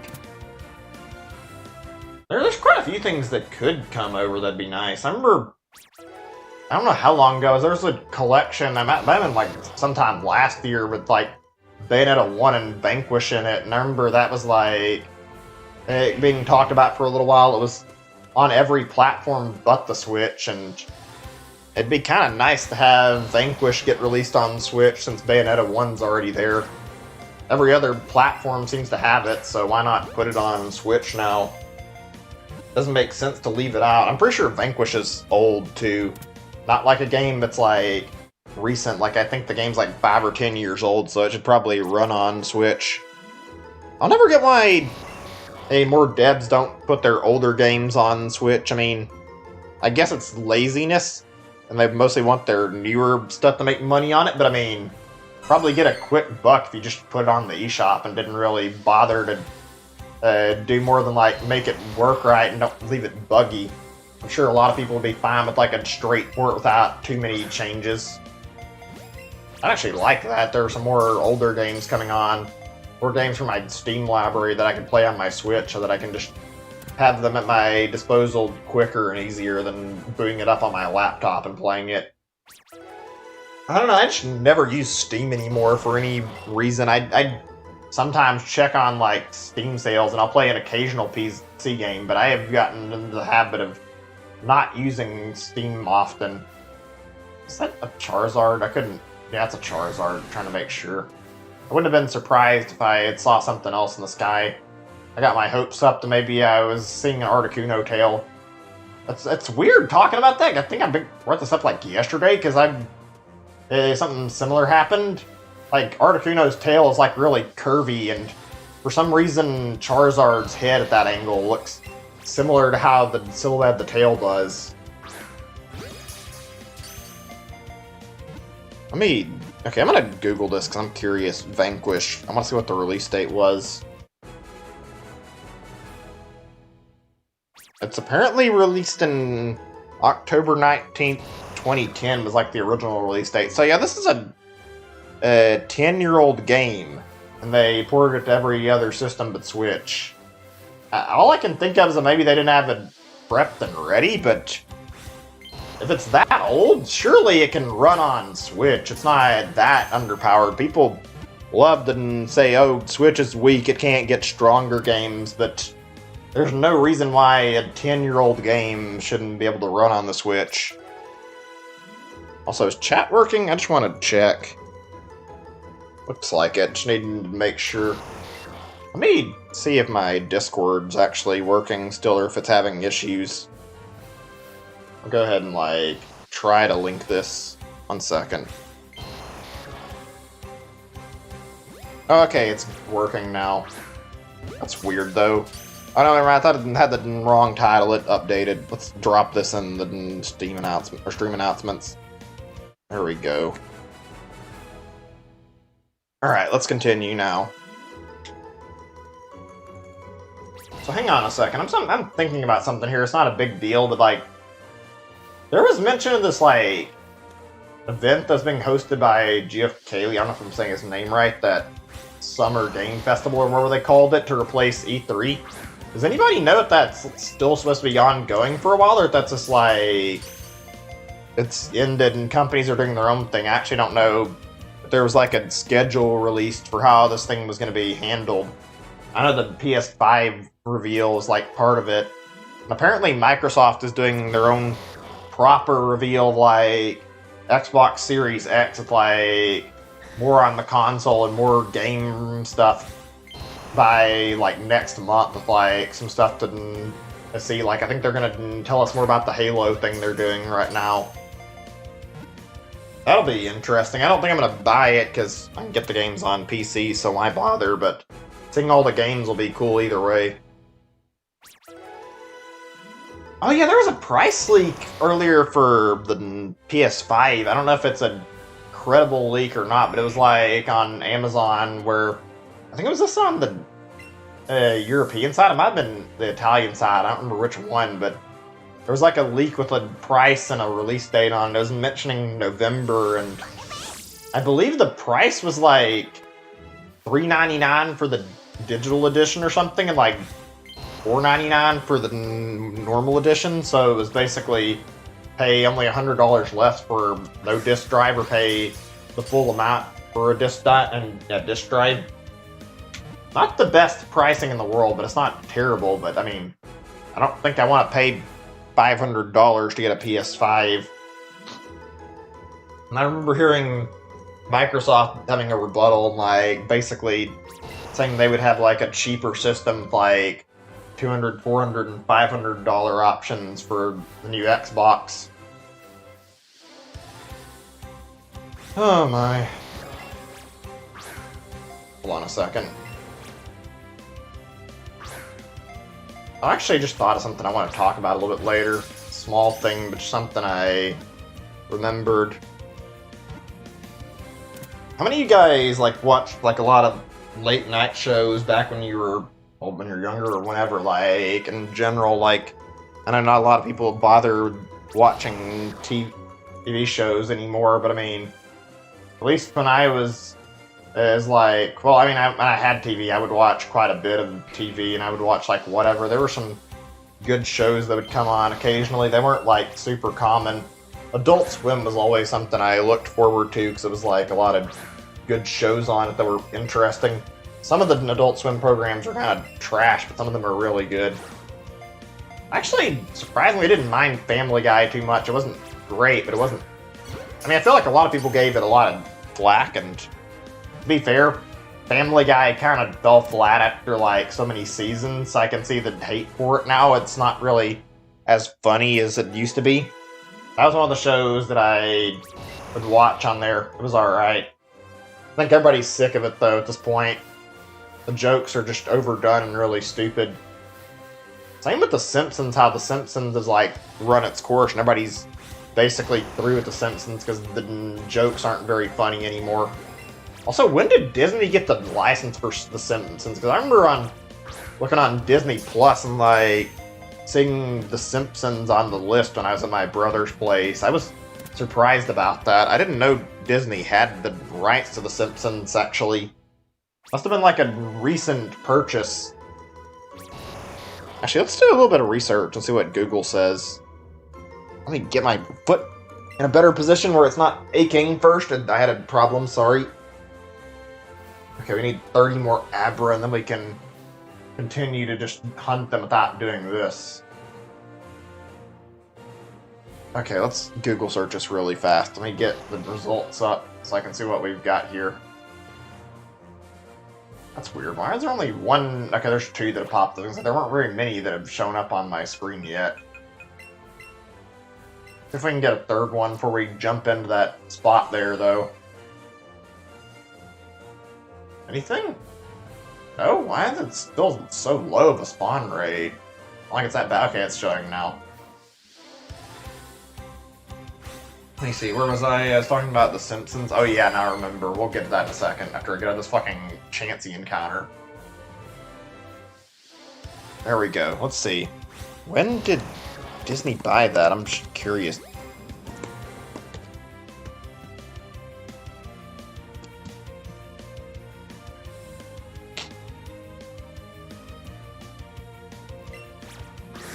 Hold on a second. I'm reading this, and this is like...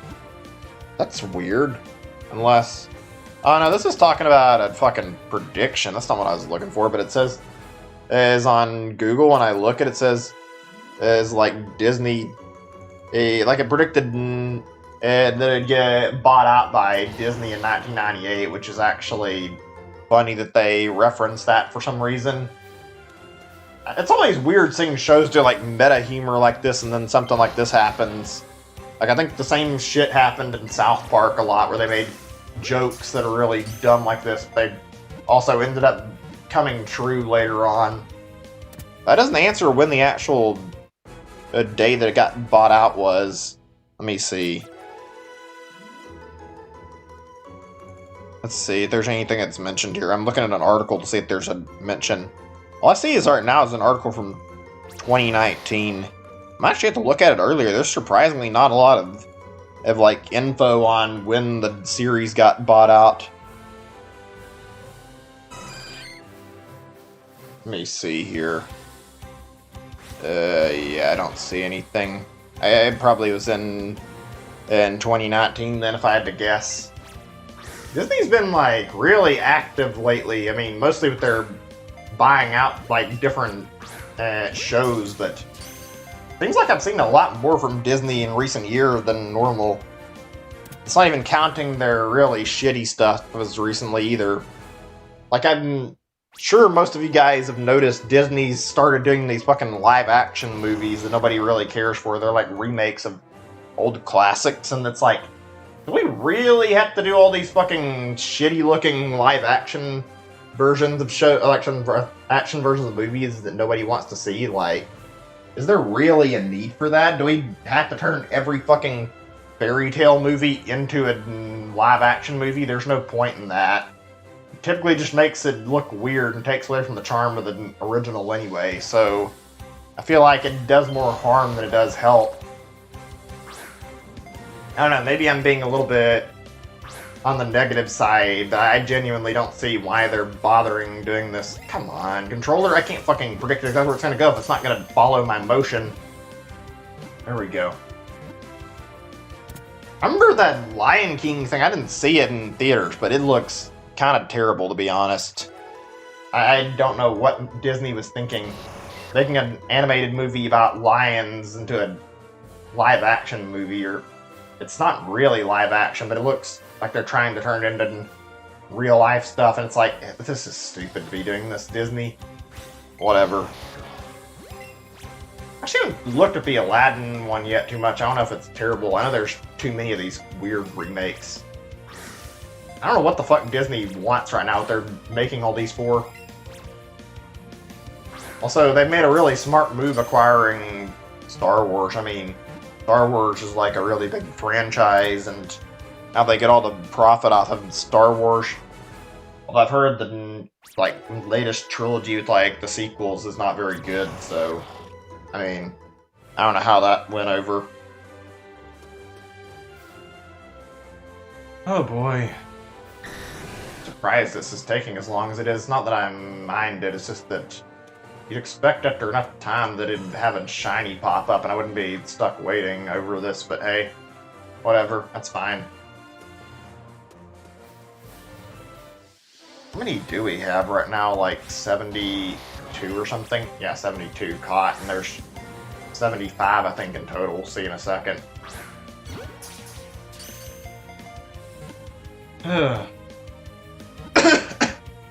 Throat's acting up still, sorry.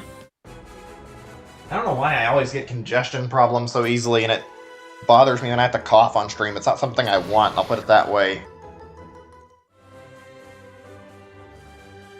Also, I mean, I know this is technically self-inflicted, but I kind of hope I can get this over with by tomorrow. It's not a big deal if not, but I would actually like to be able to play Smash, assuming that Springman or whoever the arms fighter is gets released tomorrow. I don't know if I'll be done with my shiny hunt, though, and I've still got a bit more before I'm stopping the game, so oh boy, I need these two to pop up relatively soon. Only after a few hours something shows up, though. Even if it's not your target, so I might be able to get what I want without too much struggle in terms of going after this, and then I can go after Ghastly without any trouble. Oh boy.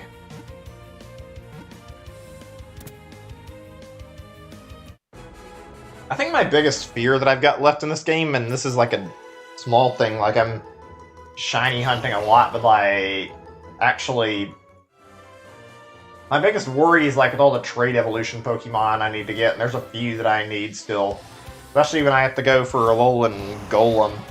I don't want somebody snatching my Pokemon and then running off with them. I'm a little worried that might happen, though. I really, really want to get my hands on everything the Shiny Living Dex, and it's taken a lot of effort to get as many of my Pokemon for Shiny Living Dex as I can already. It's taken me like, well, it's been like nearly 2 years of me doing this. I mean, the game hasn't been out that long, but I mean, By the time I finish, I expect I'll probably be going until at least November. I guess we'll see. These shiny hunts have a bit of a back and forth where they're not really very quick though, so I don't really expect it to end too fast. Why is my thing not going the way I want it? Why isn't it throwing when I'm trying to? There we go. I've read there's apparently a way to cheese the captures a little bit. I don't know if it works, and even if it does, I don't really care to do it. But apparently if you use the tutorial while you're catching something, you trigger it to happen, then you can actually have it set up where it'll make you go through it. And apparently every time this happens, it's supposed to actually automatically catch the Pokemon for you. Whether or not that's actually true, I don't know. Be tested on a legendary though. See if it actually works. If it does, that'd be funny to use that on like a Mewtwo and then find out it fucking actually catches it on the first try.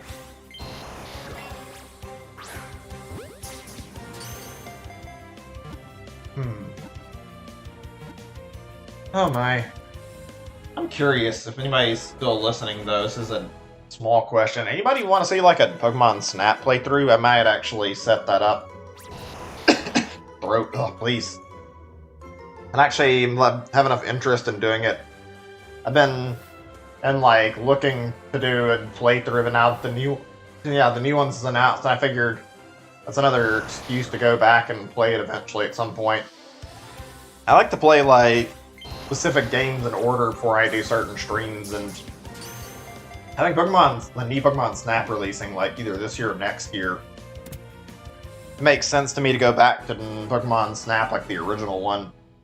Same for going and revisiting Paper Mario like I wanted to, so I mean I would totally be down to revisit that as well. It's a lot of games I want to play that I've had memories of, so I mean we'll get to doing that sometime. Nintendo's schedule has not been most interesting. There's not been a lot of games to look out for, so perfectly acceptable to want to check out more stuff right now. I feel like it's it's kind of weird like knowing literally not that much about Nintendo's like schedule for this year at all, even though we've got like a few games that have been announced for years now, and they're just not seeming to make any progress. So these games are being released. Like I think there was mention of Shin Megami Tensei 5 getting like some news this year. I might check that game out. Metroid Prime 4 had its fucking development restarted. Let me see. We haven't heard a thing about Bayonetta 3 as far as I can remember. I don't know if there's anything else. Oh yeah, Breath of the Wild 2 is a big one. There have been quite a few announcements that have been like, not much to see, and been sitting here waiting on it for quite a few years now, and I feel like now is getting close to the time where these games should be getting near ready. Maybe not Breath of the Wild 2, but the rest of them seem like they've got enough dev time they could probably show something. I don't know. I feel like after a year or two they should have a little more to show from Metroid Prime, but I'm not going to rush them. I think they should take their time. I don't think it's going to happen this year. I also don't know if I believe the idea that Metroid Prime Trilogy is going to be released on Switch, and mainly because even though a lot of people have been parroting it, it hasn't been confirmed over like multiple times. People have claimed this is going to happen. We have yet to get anything either.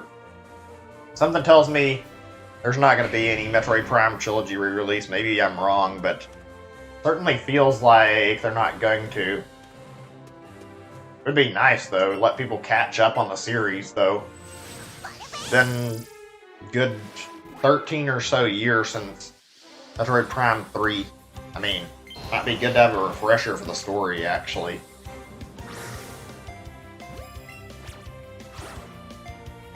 On, hold still. There we go. Let's see, I'm thinking at the moment for what else I want to talk about. I think I'm gonna put some new music on after it hits the 2-hour mark. That way I can have it so I'll have something else that I want to listen to for a little bit. Have something more interesting playing the same music in the background over and over. Speaking of which, if I didn't mention this already, what's everybody's like favorite music genre? I just listen to a lot of video game music, so that's what I end up hearing about the most usually is that, listening to stuff from soundtracks, and I always end up, like, it's a little weird to talk about, but I do like hearing whatever music, like, Yoshi's Island music is good, same with Pikmin. Let's see, Donkey Kong Country, I could keep going, there's a lot of great soundtracks out there. Not even just those are like all Nintendo things, but also like plenty of other game soundtracks. Half-Life has some good music. God, I hope we get we get Half-Life 3 relatively soon. It's been a while since, it's been a while since anything happened, but I mean, there's been Half-Life Alyx at least, but I hope they continue down actually finishing Half-Life 3's story relatively soon. It's been too long. It'd be nice to see them wrap up HL3 in like a short amount of time from now. Whether or not they'll actually do it is anybody's guess, though. I think I'm gonna eventually stream the Black Mesa stuff. I don't know if they'll ever do a console port. I can always download it on Steam. I've still got the game. Let me actually check and see if there's any mention of it via when I Google it.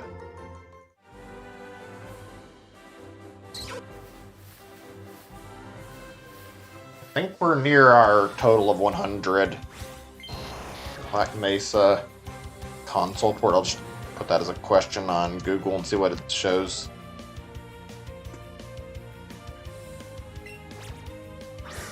I mean, technically I wouldn't have expected it, but I mean, this has been a point where it's been like years, so I feel like there's plenty of reason why at this point it'd go for like an actual console release instead of not bothering, because I mean, it's been a while now. Surely they can get it actually running on any other systems.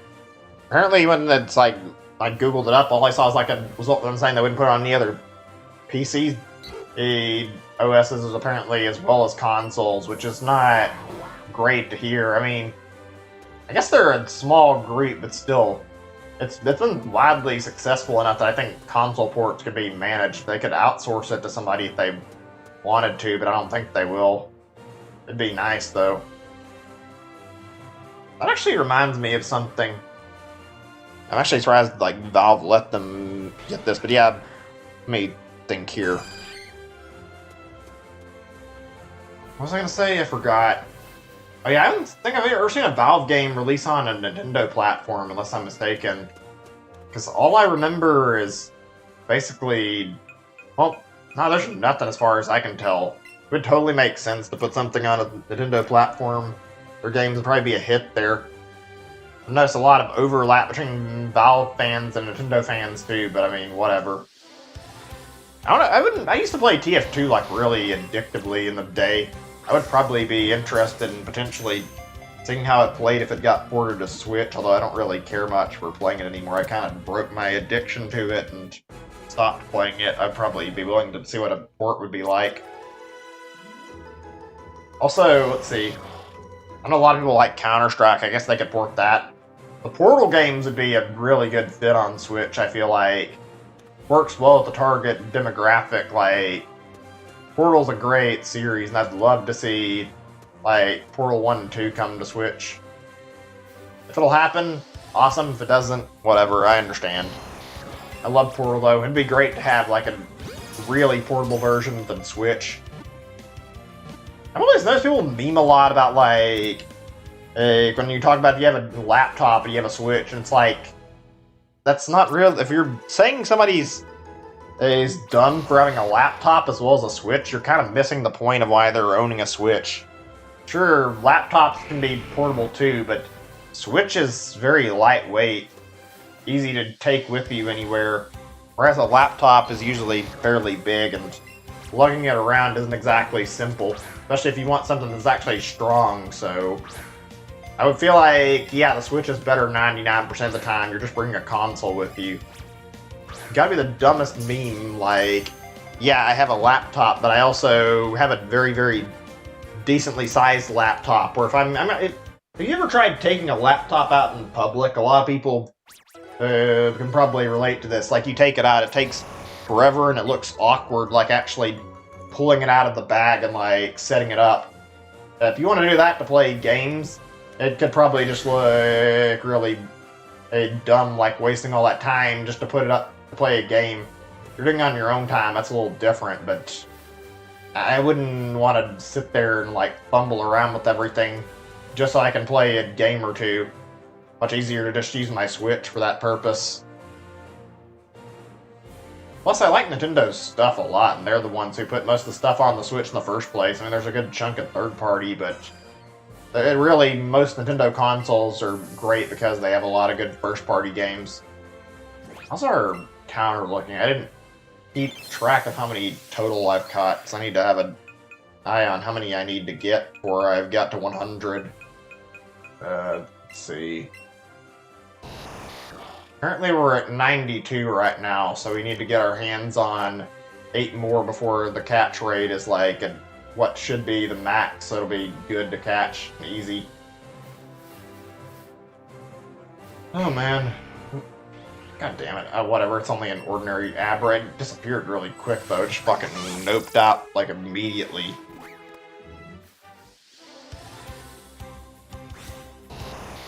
Also, that grass thing, maybe it's just me. It doesn't seem like there's been a lot of Abra showing up in that patch of grass, which is a little bit on the worrying side. Or if I could actually see one soon, but if not, whatever. Oh, man.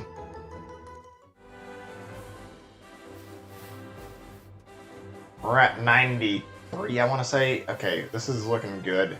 I'm not sure if I'm going to go on long or not today. I think I'm going to try to go on a little while longer than normal. Maybe. We'll see. If I get the shiny, then I could probably call it whenever and then finish up with the ghastly whenever I feel like it, and then we'll just stop the shiny hunting and go to another game. I don't know. I'm actually not at a point where I'd be upset about stopping after a few hours or even an hour or two from now, because I've already got my shiny Kadabra, so my big goal has now been reached, so I don't have to keep going after it.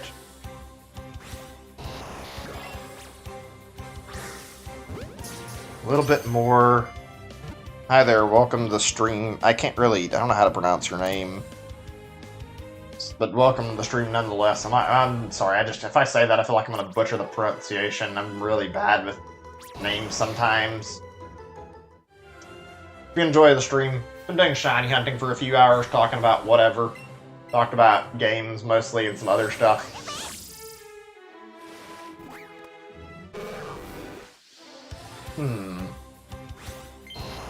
Actually, I was thinking something interesting, actually, and it's mostly related to, like, something I just thought of. It kind of relates to that SpongeBob remaster that's coming out, actually, and how they're releasing that in a few days. Actually, I was thinking, I don't know how many older, like, Nick shows actually had games, and I wonder how many of those could potentially get re-released with, like, a remaster or whatever, now that Nickelodeon's making games again.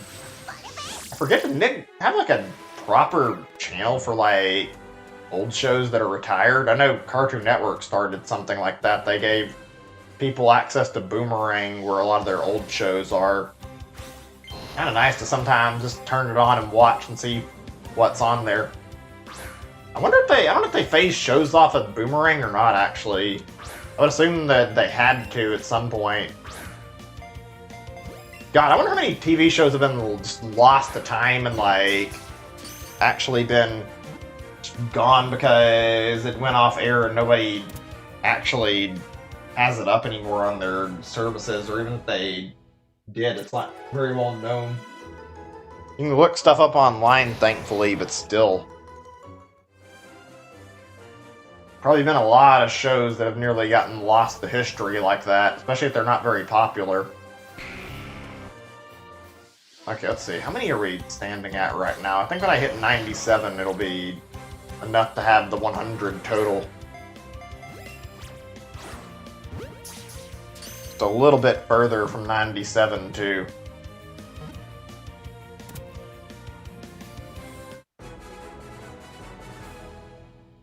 Whew. You'd think with, like, maybe it's just me, Even though it's not been too long either, but like you'd think with the 1 in 300-ish chance of spawning a shiny that I'd see one a little bit sooner, and yet I haven't seen anything. I mean, it's only been a little over... Well, it's almost been over 2 hours, but I mean, you'd think after 300 or so it'd be quicker, and you'd see at least one every hour or two, and yet shinies feel like they take fucking forever to pop up, and there's no way to guarantee it'll show. Let me check my number one more time. I think we're one away. I want to be certain, though.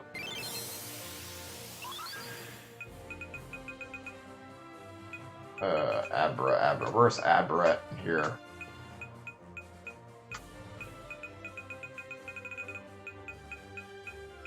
That's weird. I can't find it very easy. I'm not the best at this.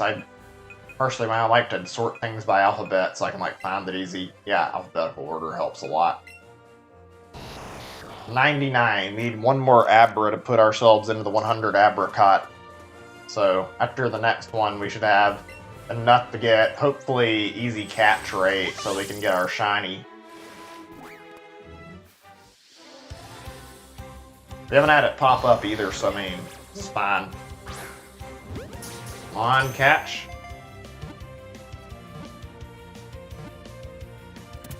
Alright, now the fun part, or not so fun part, happens where I have to be very, very careful to avoid potentially letting an Abra get away if one shows up as a shiny. I don't want it to be teleported off the screen from carelessness. We're at 100, though. I'm gonna check my next Abra I see and see if it's in effect now, like it should be.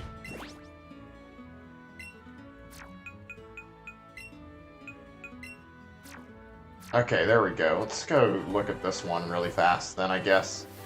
Seems like a decent spot to check. I'll just plop my Premier Ball out so it's ready when I get the chance. Yeah, there we go. That's easy enough. We got it ready. Alright, we've got our catch rate down to where it's in the green. That means all we have to worry about is actually finding the shiny now. I think if I hover in this corner, I might actually have the best chance of seeing them. I might actually spawn them quicker. Let's see what happens.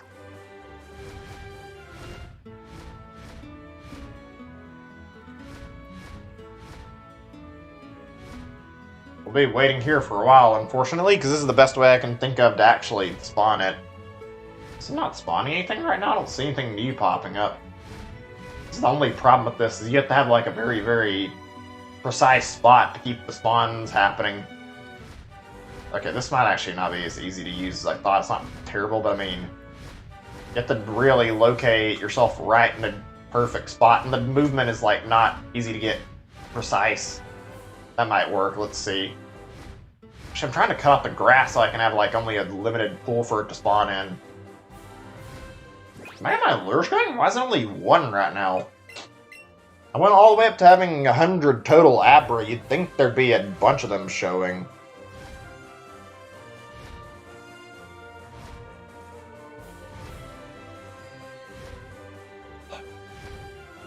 Ugh. God, you know, I never thought after all this time that I'd be going towards doing so much shiny hunting in Pokemon. Before this, I didn't really do any shiny hunting, and now here I am going after every shiny in Let's Go, as well as trying to get some in Sword and Shield, not a shiny Living Dex, though. I definitely want to have a shiny Living Dex at some point. There's a better spot for this. I'm not sure where. I thought you could get kind of close to the spot they're in and you can make them spawn. Let me see if I can figure out what I'm doing wrong here. Oh yeah, something else to talk about. It's not a big deal. I wonder if we'll get an ARMS update now that Smash is getting a DLC fighter. If they're going to announce a new game or what. I mean, it only makes sense to have like a potential update to the game after getting Smash, this season getting some Smash Bros support. Or they could announce a new title, like I was thinking. Yeah, they could do a second ARMS game. I'd be fine with that. Increase the amount of like depth in the game. There's already a lot. Make it even more interesting than it already is. I'm sure it'll be good seeing what's coming up tomorrow. Kind of weird how it got skipped over the initial roster. Like, you'd think a fighter from ARMS would be like right on the table of like newcomers, because ARMS is a successful new first-party franchise, so why not support it within Smash Bros. Fighter? Being a fighting game, it kind of fits right in with Smash. But whatever. I never understood why a lot of people would like rag on Smash and be like, "Oh no, Smash isn't an actual fighting game; it's a party game." It's like, no, that's not really right. I mean, it plays differently, but that doesn't mean it's a party game. I see that argument thrown around a lot too, for some reason. We're just gonna be sitting here for like another hour waiting on Abra. It's like the worst part of the shiny hunt. I could do the doors, but I mean, I was gonna do different music. I'll do that in a little bit. I'm sorry, I got distracted. I'll put on some new music for you guys very shortly. Let me just check on something. I want to watch a video. I might actually let the audio play, or maybe not. But I know there's somebody who had like a thing on getting shiny Abra, so that might actually help me a little bit. Let's try looking this up really quick.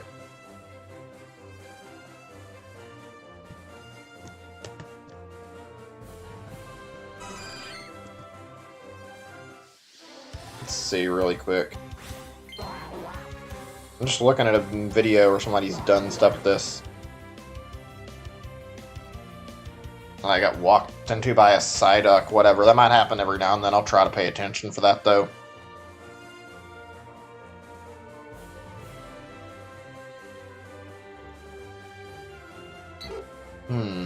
They just kind of stand kind of close to the grass. Is that really the only way to guarantee it'll spawn quickly? Let me see.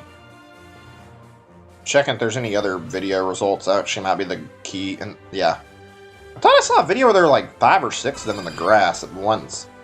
I don't see any more of that though. Yeah, they do start spawn heavier and heavier amounts, even though it takes a while, it seems like. Interesting. Let me check if there's anybody else who does something similar, if there's not.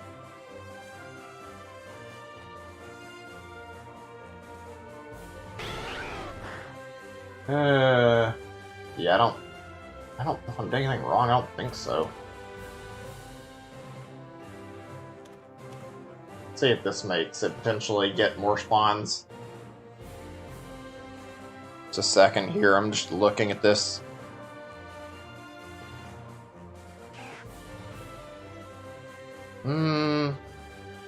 I can't actually tell. I mean, I'm gonna stick to doing this then, see if it'll work. Whatever, if it doesn't, it doesn't. It's not a big deal. I mean, frankly, if I got really upset and frustrated, I could stop and just not bother with Abra, but I'm gonna at least try for a while before I give up. Give it a few days. If we don't get it, it's whatever. If we do, sweet. I mean, I definitely want to continue collecting shinies in this game, but God knows how long it'll take to do it. What's weird to me is the other person I was watching had like quite a few shiny Abra show up, and I'm getting, or not shiny Abra, seeing two, quite a few Abra show up in total, not shiny, just had a bunch show up, and apparently this speeds up the process, but it's not spawning very many Abra. Which is really awkward, considering the more you catch of a specific Pokemon, it's supposed to make them spawn more often. That doesn't look to be happening here, though. It just looks like it's struggling to spawn more.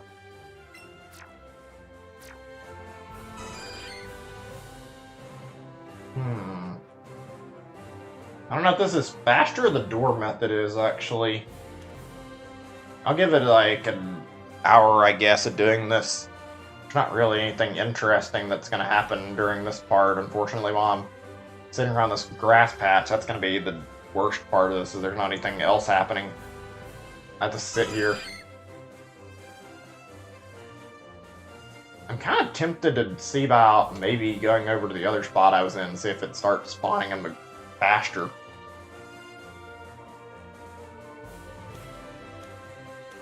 see, cut off the camera a little bit, maybe.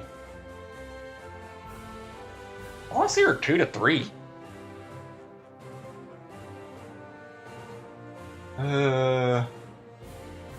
It's not really doing a lot, even though the method I saw was much faster. Whatever, though. This game can be both really fun and a real pain in the ass sometimes, and the shiny won't show up after, like, multiple attempts. That's one of the things that's really annoying, is when it won't show. I've been, like, really, really angry with waiting on this so long. Or not this particularly, but, like, and I have to wait too long on a shiny, I should say.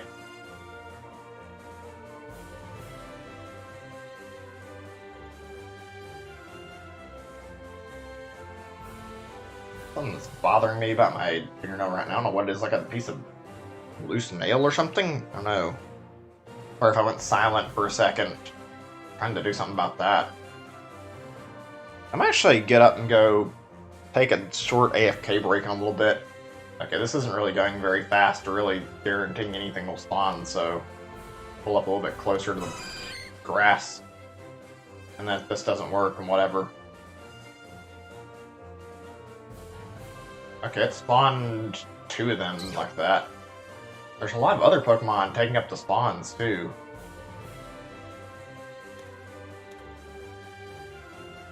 I don't know about this method. It's not bad, but it's not really doing a huge job of getting a lot of them on the screen.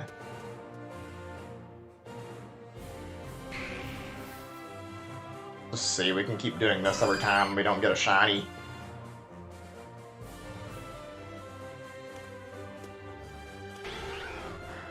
You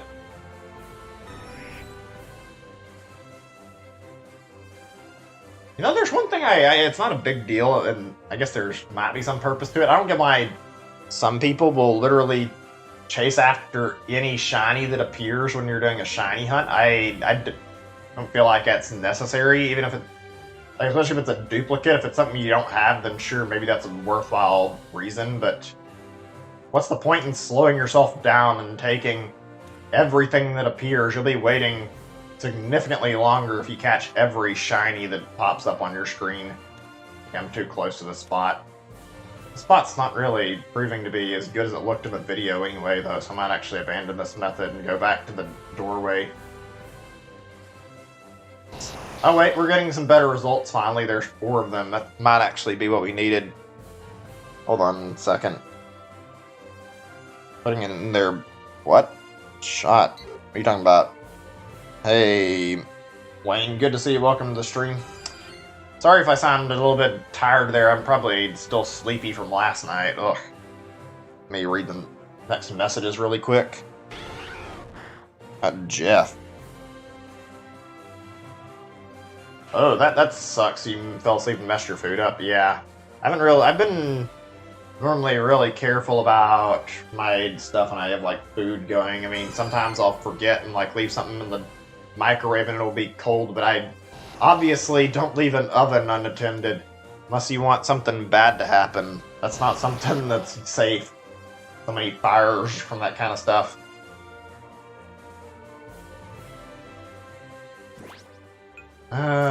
I think I'm gonna try my chances on the other spawn again instead of doing this one. This one's not really doing any favors for me, so let's try going back to that other route we were on via Celadon.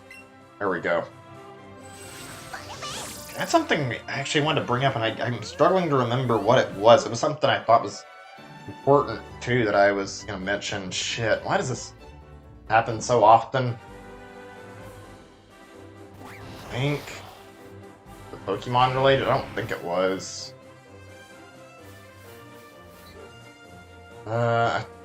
Shit. What? I can't remember what I'm talking about. I hate when this happens to me so much. It's never fun having something on the tip of your tongue, and then the moment you try to speak about it, oh, forgot my sentence there, might as well just shut up then. It's like, ugh. I'm just going to be thinking for a second, actually, before I do any more. And let's get some more music on, too. I'm ready to change the music, actually, and listen to something new. You guys want to do requests, feel free.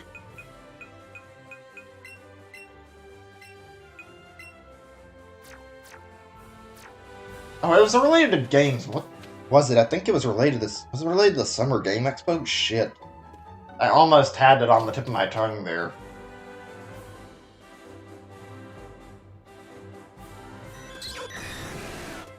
It's no use. I can't remember it right now. I fucking hate when I feel like this. This is my biggest problem with streaming.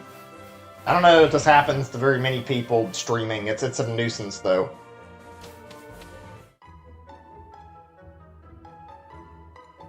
Yeah, I remember E3 getting canceled, and there was somebody, like, talking about Jeff Cayley, the guy who's, like, behind all the video game awards and, like, whatnot. That guy. He's hosting the Summer of Gaming, I remember that. Honestly, I hope we get more stuff soon. There's been, like, a lot of people rumoring a direct happening, like, really soon, and frankly, while I'd be on board with that, I kind of don't know if I believe that. Maybe there will be, but I recall reading, like, a little bit ago, like, from Nintendo directly on, like, one of their emails or not really an email, like a thing they sent out publicly, told all their devs to, like, announce everything when their stuff is ready and to not bother waiting on a Nintendo Direct. So I feel like there's probably a low chance of us getting a Direct right now. I feel like we're definitely have a higher chance of just getting more individual announcements. How long they'll take, God only knows. That could be any time we'd see something new. Hopefully something soon. I mean, the Pokemon company hasn't hesitated to jump on and ship and, like, announce all their shit separately. I think they normally do different stuff. Actually, that brings up a question that I never thought to ask at any point when I've been streaming any Pokemon stuff. Words. Why did I screw up my speaking so badly? Hey, like, does the Pokemon company ever release any trailers while they're doing Nintendo Directs? Like, I know they've got some, like, continuing, like, footage to, like, show more of, like, stuff they're working on. Like, I think Isle of Armor got a second trailer via Direct, but it wasn't revealed via the Direct. Seems like all their announcements always come from the Pokemon Directs. Like, it's every single time I've seen this happen. Also, it might just be the lack of Directs, but it feels like it's been forever since we've had, like, an actual Smash reveal in a Direct. That was always, like, an exciting moment in a Nintendo Direct, too, when that happened. Like, even though I didn't like Smash 4, there were definitely a lot of hype moments in the trailers when they were, like, showing off new fighters. And there was, like, no feeling better than, like, tuning into a new trailer and like, the first thing you see starting off when the Direct happens, like, the Smash logo. Or even closing the end of the Direct off the Smash fighter. That always makes me hype as fuck when I see that. It's, like, always really good to see.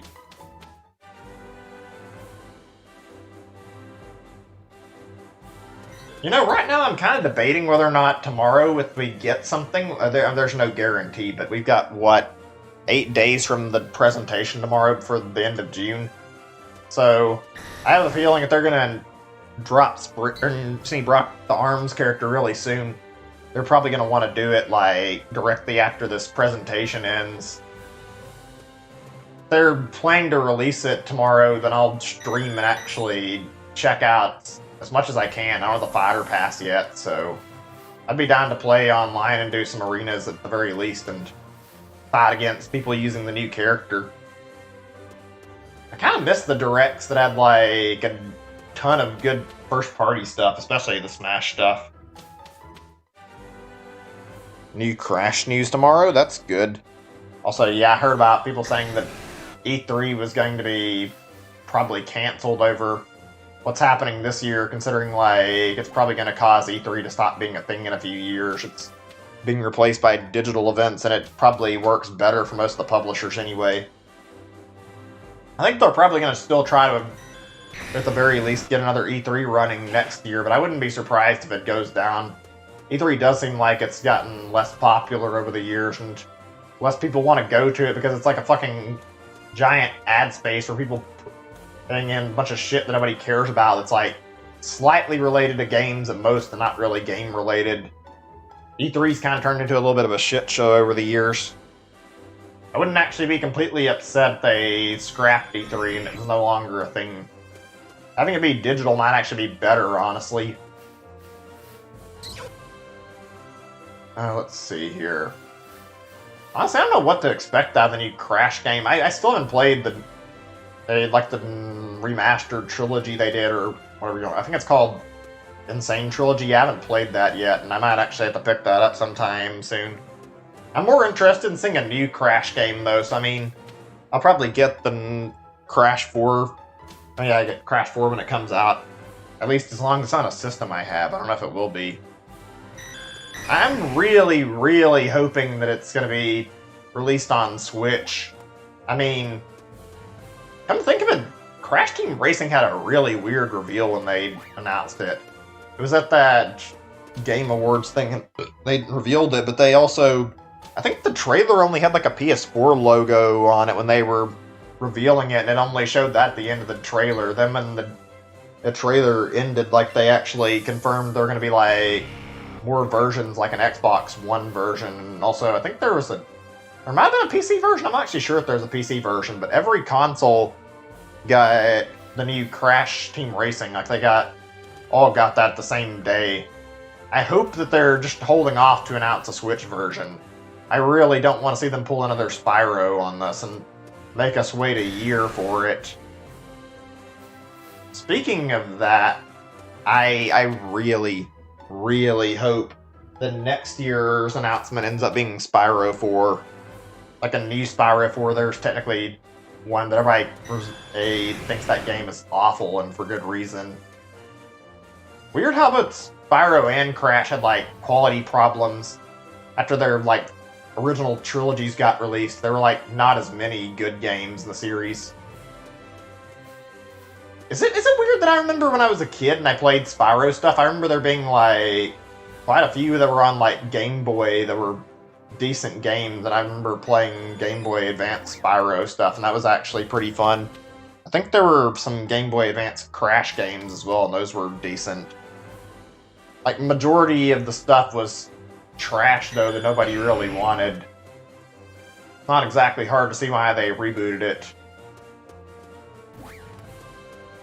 I think the thing that I'm concerned about the most out of Crash 4, which isn't a huge worry, but I hope they don't overprice it. I mean, considering that they basically priced remakes at $40, that's 3 games. I hope they don't go for $60 for Crash 4. Don't get me wrong, it's probably going to be a really good game, but considering that the other 3 Crash games were only like... Actually, I'm not even sure. Let me see what my calculator on my computer says when I divide it, because there's 2 games that'd be 20 each. I'm not actually sure how this divides. Roughly 13-ish bucks per remake. That's not that bad, actually. That's actually really good price rate. I don't think they need to price it at like $20 or $30. That would be generous of them if they did, but I feel like $40, that's any indicator of like how the last Crash games were in terms of like actually being full price, then I think it'd be better for it to be cheaper and be on the line of like $40 for Crash 4. So that it's like not a steep entry price for like a low amount of hours. The 90s, they're all 55 a pop. Stopped because of Naughty Dog stopping? That's interesting. I think they did do like a weird right switching. Like, it was originally owned by Activision, and then they switched it to... Not originally owned by Activision, originally owned by Sony, and they sold it to Activision, so that's how it changed hands, and now it's like on multiple systems. Oh boy. I really do hope that we get a new Spyro soon, though. Spyro is legit fun. I've actually been thinking about whether or not I want to, like, continue with my original plan, because I was considering, like, doing the one bad Spyro game I brought up on stream that I know is, like, not very good to, like, see how it goes over on stream, but I might actually delay that. I feel like at this point, if we're getting Crash 4, there's probably a good chance the next Spyro thing will be another Spyro that's like a brand new Spyro game, so maybe I should catch up on the series before this takes a chance to actually get completely caught up.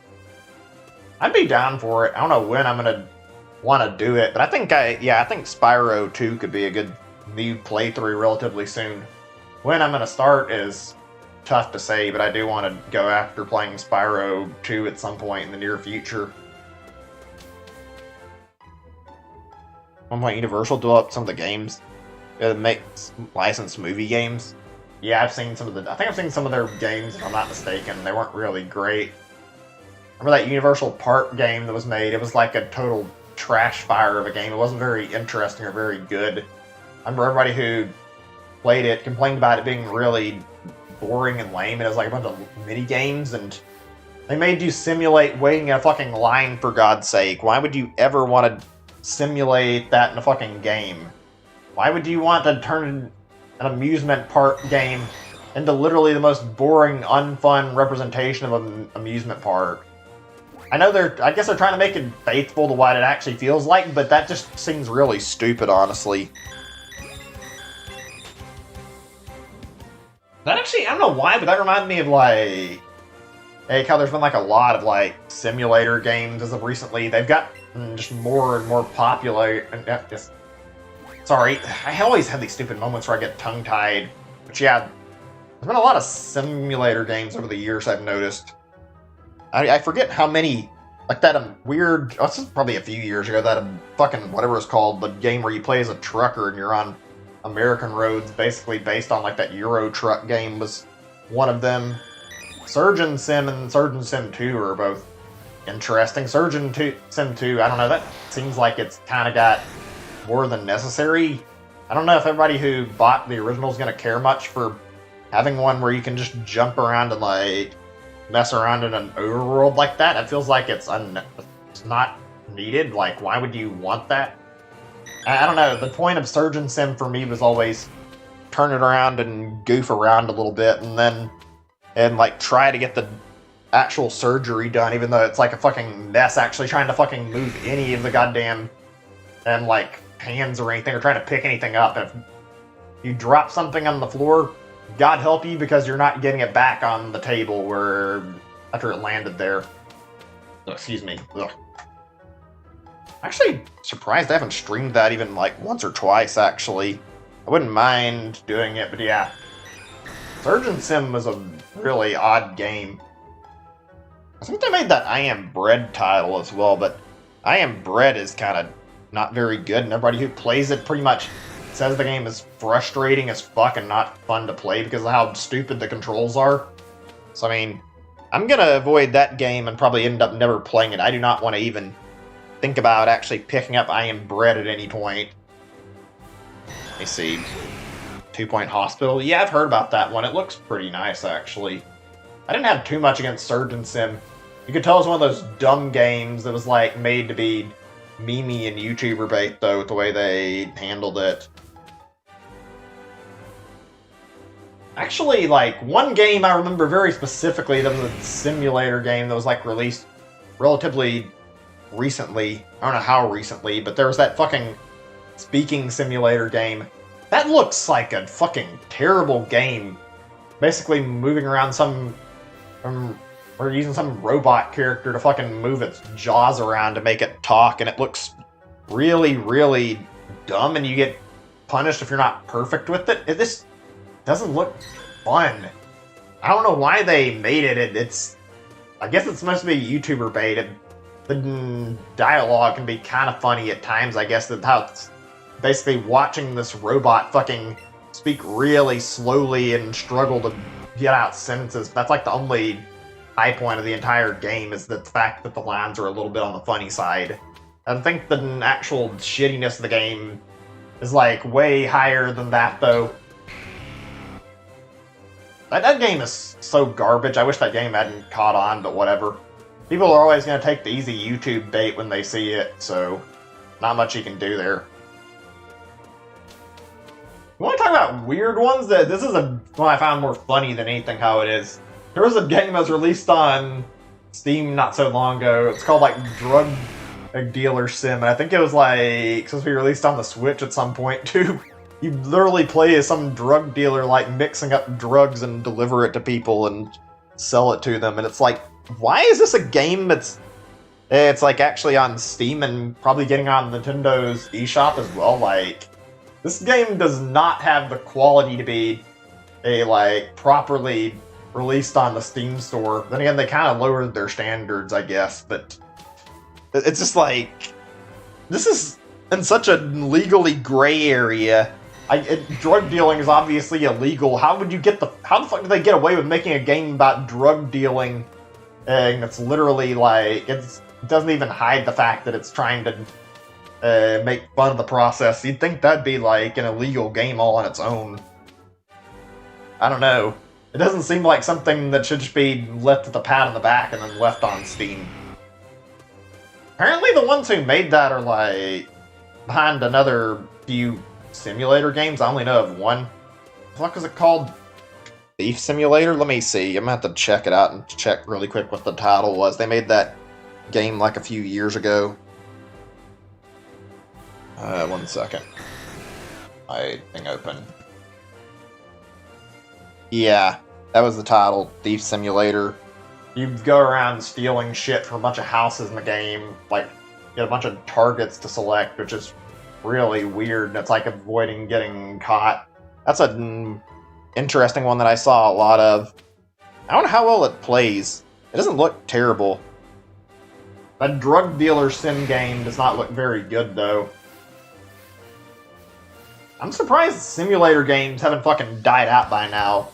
I'm not saying that it should have happened or that it will happen anytime soon, but you'd think after a while people would get sick of making sim games and they'd be like, fuck it, I'm not doing this anymore, and wouldn't see anymore.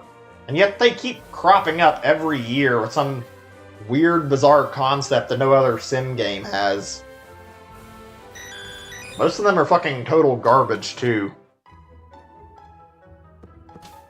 Honestly, I don't think I've played too many of those on stream. Maybe one or two. Maybe I should actually do a stream of these games, like sometime. Just do quite a few really bad simulator games for a quick laugh. I'm not gonna play them and actually finish any of them, but actually messing around with them wouldn't hurt any. Hold on a sec. Oh, did I forget the music? I'm sorry. I'm really bad about changing the music. I've been talking so much that I rambled. Sorry, I'll get this fixed really quick. Yeah, let me put some new stuff on. There we go. Now the question is what to get for music. You guys can give me a request if you want. Let's see here. What do I haven't been in the mood to listen to is the real question. Let's do Metroid music. I haven't listened to Metroid stuff in a while, and I genuinely enjoy hearing the soundtracks. There's a lot of stuff in those games that's really good. Question is, which one do I want to listen to first? I think I know what I want. 1 second.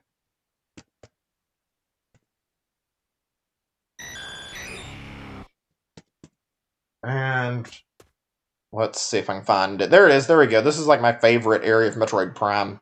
I need to like get the music unmuted because I forgot. 1 sec.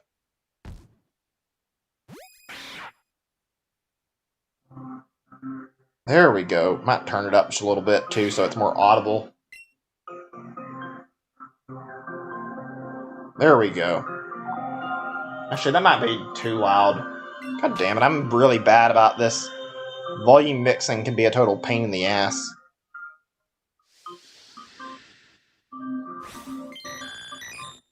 Okay, I think that's good, hopefully. If you guys can't hear the music, just let me know and I can turn it up. This is like the one best thing about having a laptop with a built-in mic. It's sometimes a nuisance, but when it comes to this kind of stuff where I can just like have music ready on the fly, that's actually a really good benefit.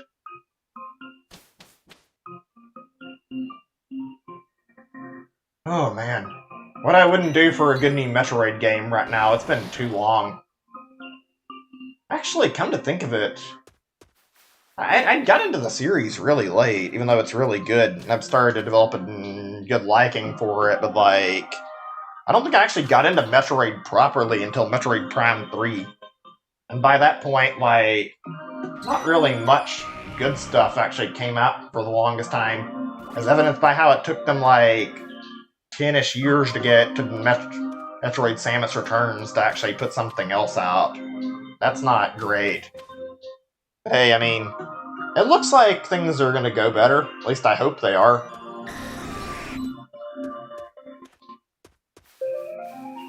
Does Nintendo still do like dev interviews where they talk about their games? I don't think they do them as much. I know they did that with Iwata Asks, and they did like columns where they would have like the devs talking with Iwata and talking about how the games were made.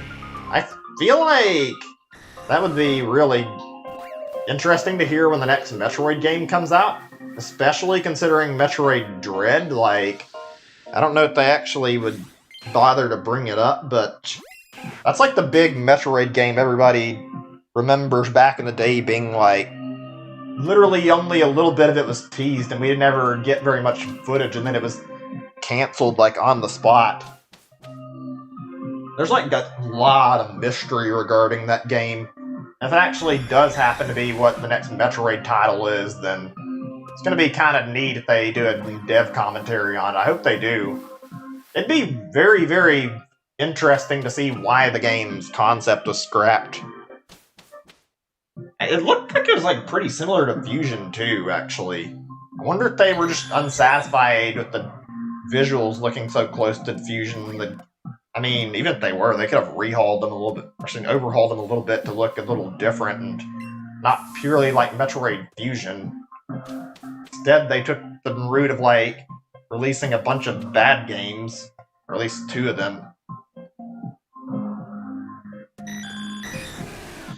Oh, man.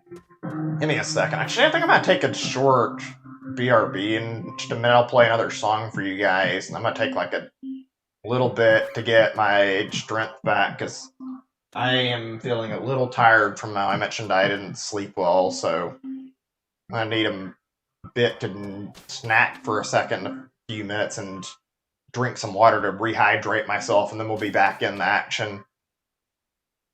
Oh, actually, I just thought of something that'd be good to talk about for a little bit.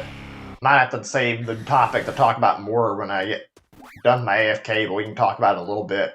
Like, figured I'd say, or ask, like, what do you guys think would be the most out of left field Smash characters Nintendo could do for potential, like, newcomers? I feel like there's a lot of crazy creative shit.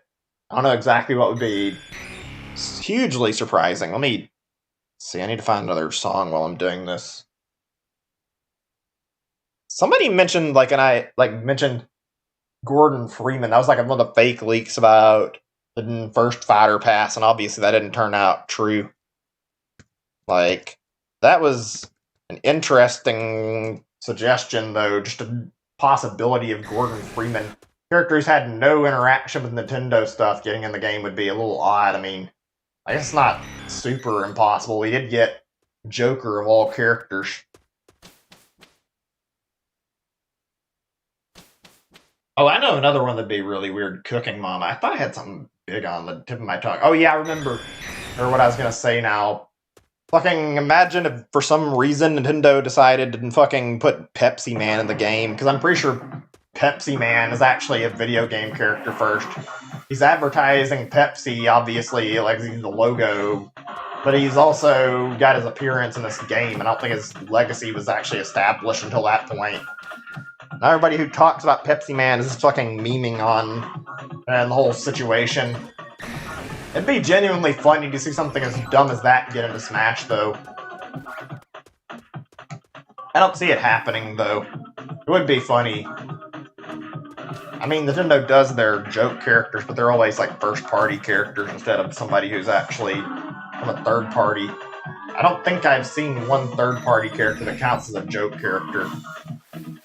It would be funny, though, if some company strikes up a deal with Nintendo, and instead of putting like one of their main characters in the game, they directly tell Nintendo to put in one of their really stupid side characters. you wouldn't get in, you don't think he's big enough. Yeah, it's probably true. I don't think Pepsi Man has that much of a legacy. It'd be funny as hell if it actually happened. I would actually laugh at that. That's like a 0% chance of actually happening. It would be one of the dumbest and most hilarious reveals ever, though, if they, for some reason, decided to. God damn, listening to this music is nice.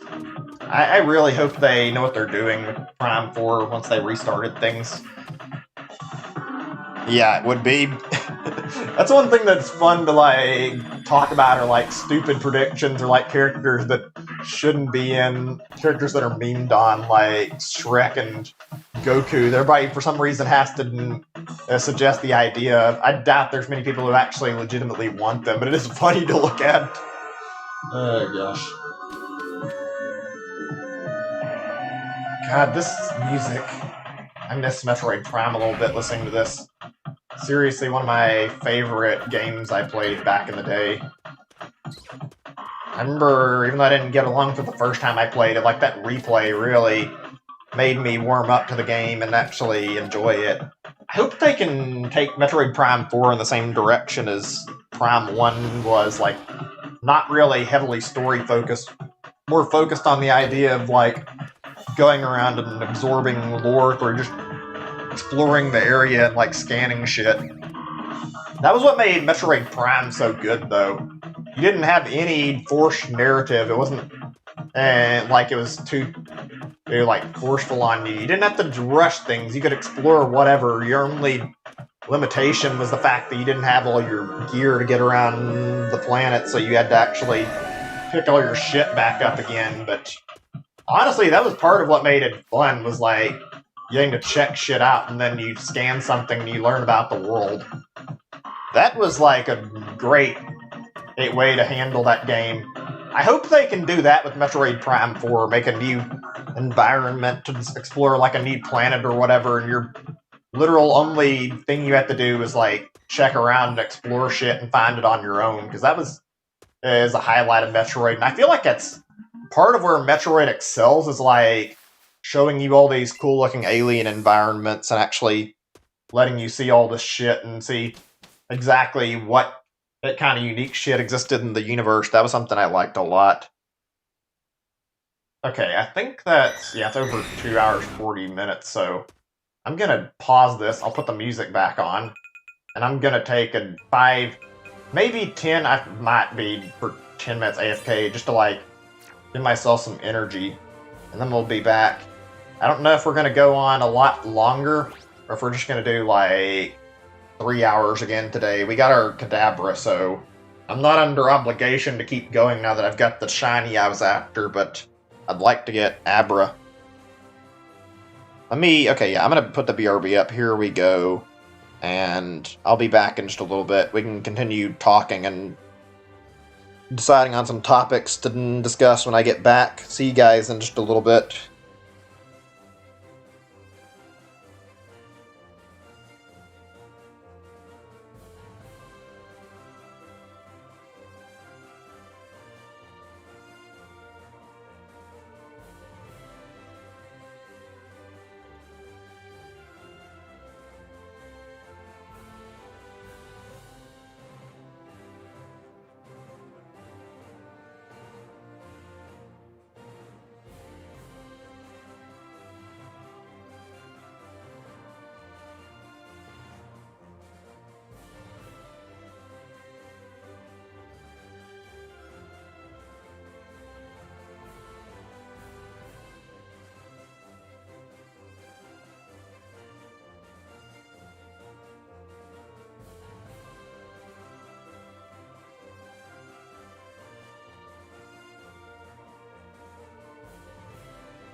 Alright, I'm back. Sorry about the wait.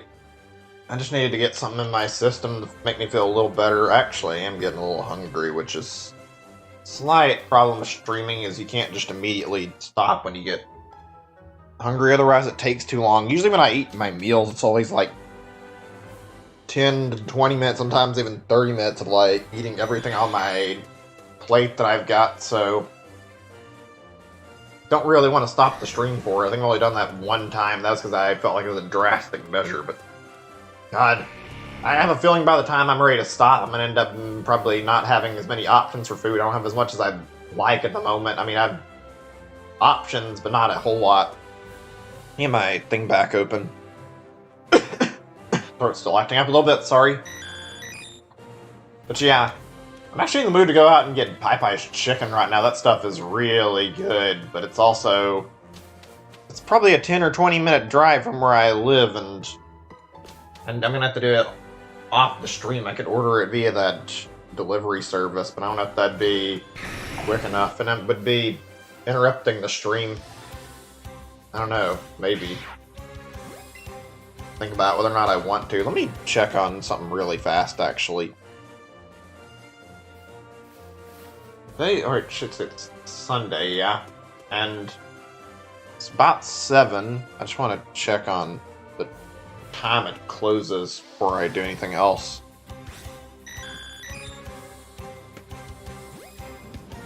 At 10. And because I'm only at... actually, wait. I'm trying to math this out for a second. I'm going to spend about roughly 2 more hours because I hit 7.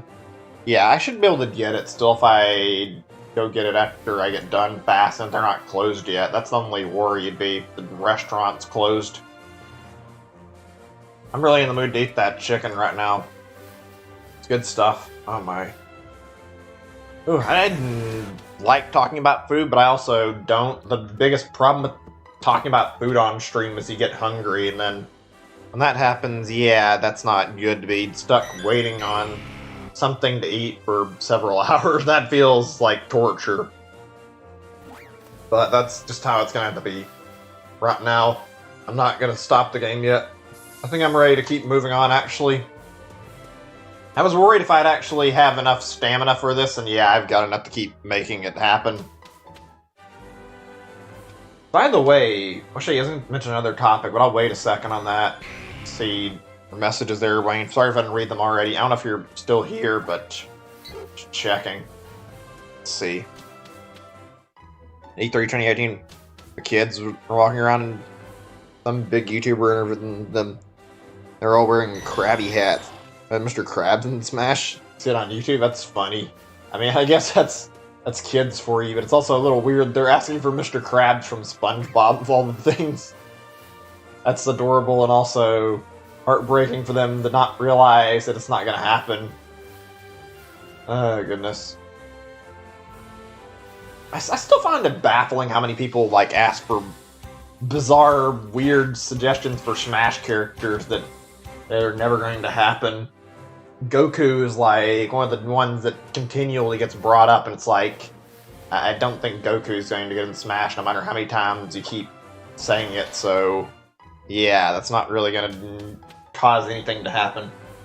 Funny, one of the dumber arguments I've seen for Goku is about the fact that Smash has a lot of sword fighters, and obviously, yeah, there's probably more than there need to be, but fucking one of the arguments was Goku, there's like a picture of Goku holding a sword, and it's like, see, Goku can get as a sword fighter. It's like, that's not the problem or the point of why he's not getting in the game.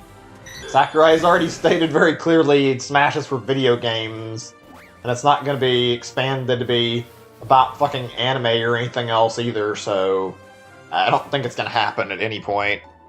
It is funny to watch, though. I think most of them are obviously memeing, but I'm sure there's at least a few who are serious. Oh man, that sure reminds me. I kind of feel like Ultimate's got like much better balance for their and for the the DLC. Like it's all balanced a lot better than how Smash 4 did. Smash 4 was good, but well, there were a lot of problems with it. Like the biggest thing I can remember from Smash 4 that sucks is the fact that all the new characters I can remember, besides maybe Ryu, had like some broken mechanic once they were released as DLC fighters. Cloud was fucking dangerous and scary to fight in Smash 4. Now in Ultimate, he's kind of not that bad. It's not easy to pass him necessarily, but he's not as hard to kill off. Corrin was like the most disgusting out of the whole group, I feel like. A lot of people talk about how they hate Bayonetta, and I don't disagree that Bayonetta was broken, but Corrin had like kill moves on practically everything and killed way too early. That nerf in Ultimate was like really deserved. Also, I hate how we keep getting more and more Fire Emblem fighters in Smash. We do not need as many as we've got. I know I'm kind of beating a dead horse, but like, we've had like one per game for a while now. Actually, no, it's been one per game practically every single Smash game, like a new character that's from Fire Emblem. Don't believe me? Check the fucking games out and can confirm this for yourself. Marth and the like Melee. Then we had Ike and Brawl, followed by Robin and Lucina and Smash 4. Also, Corrin got in as well. And then Smash Ultimate put in fucking Chrom and also Byleth, which is like... This is getting a little annoying. It's not terrible, but I don't feel like we need any more Fire Emblem characters in the game. Excuse me. Like, why is Fire Emblem constantly out-repping Zelda? I know for a fact Zelda has more popularity than Fire Emblem does. There's no way I'm gonna believe that Fire Emblem is that big. I think Sakurai said that Nintendo made him put in like more Fire Emblem characters at certain points, and I had to wonder how accurate it was. He wasn't trying to redirect some of the flames basically back at Nintendo instead of it actually being mostly their choice. Like, I do wonder if they really would be tone deaf enough to put fucking Byleth in the game when nobody really wanted them. Give me a second. I need to check the chat. There hasn't been a message in a while.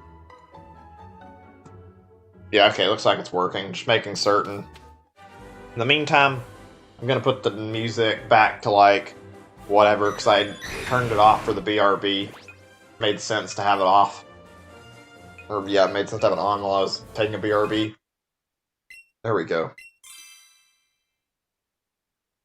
Oh boy. Is it just me or multiple shadows? No? Thought for a second I saw a third shadow sitting up there in the sky that I could check for. Nope. What was I had a big topic to bring up too. I don't know if it was too big and I forgot. I think it relates to Smash. I'm not actually sure, though. I mean, I've already explained one thing was that I wanted to get, like, more features since they said they were going to, like, stop adding new stuff, but I find that a little hard to believe. I really hope they add, like, more new game modes into the game, and they add, like, break the targets. That's one of my favorites, and seeing it leave the series was really sad. Ever had that feeling, or not really feeling, when you get a moment where you accidentally, like, put your fingers on the wrong keys on your keyboard and you're trying to type something and it just comes out as a bunch of fucking gibberish and not actually what you're searching? Excuse me. That happens to me a lot. That happened to me just a second ago before I searched it and then I fixed it, like, fucking whole bunch of letters. I was like, wait, how'd this happen? Was I not looking? Why did my thing have, like, all these random letters together? So I guess because I'm used to typing in, like, the traditional way where you have, like, your fingers positioned on certain buttons, and I had mine in the wrong position at the moment, I guess.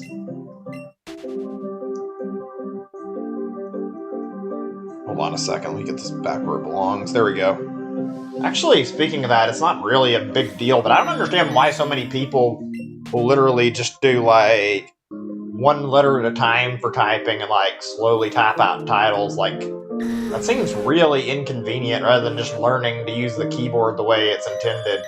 Like, it's much faster when your fingers are able to rest on the right keys and you can just type stuff out.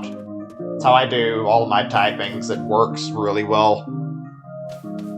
That's one of the few things that I do remember being good in school. Like, learning to type like that helped me out with, like, a lot of things. Makes getting computer projects done a lot quicker, too. Oh, man. I wish more games had a feature like this. Not like in Pokemon, but like, we're listening to Pikmin 2 music, obviously, right now, and Piccolopedia was such a good feature. That made me come back to the game just to mess around and read shit when I was in the mood to. I must have spent like a good 5 or 10 hours on Piccolopedia, not even like playing the main game. Like, I played it a lot, but once you get done with the game, or even if you're not even done, like, there's still a lot of fun to be had just going in there and looking at all the different entries. There's just so many creatures to look at, and they have all this lore written down for you to absorb and, like, learn about them. If I could ask for literally one returning feature in Pikmin 4, I don't think it's gonna happen either. Please, the love of God, Nintendo, bring the Piccolopedia back. That was one of the best features ever. It's a shame that it was, like, not really in Pikmin 3. They don't care and people are lazy. I mean, a lot of people I've seen who played Pikmin like the Piccolopedia feature. I haven't seen anybody who's outright expressed like they don't care for it, or anything like that. People haven't said they don't care about it, but I've never heard anybody say they don't really like the feature. Like, genuinely, I think most people are okay with it as a thing that's there on the side. I guess they just got lazy with it. I think even Hey Pikmin had its own little Piccolopedia feature where there were like a few... there were a bunch of monsters from the game you could, like, look at and, like, see all the stuff that was in the game.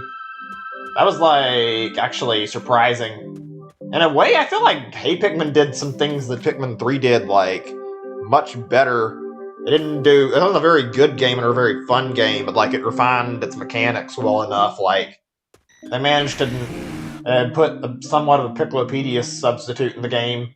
They put in the Emperor Bullblax, who should have been in Pikmin 3 considering its legacy, but it wasn't. And then, like, stuff like that, like really small stuff, it managed to make the game more enjoyable. One thing I don't get, I'm gonna have to wait a second before I continue with this topic. It was about Hey Pikmin, though. I don't really like that game a lot, but I do feel like discussing it's an interesting thing, because it's an odd game, and it's not completely terrible, it's just not very good of a game. Like, it's on the same level as Ziplash, but not quite as shit as that one was. Ooh, we'll listen to this. I haven't listened to this in a while, the boss theme.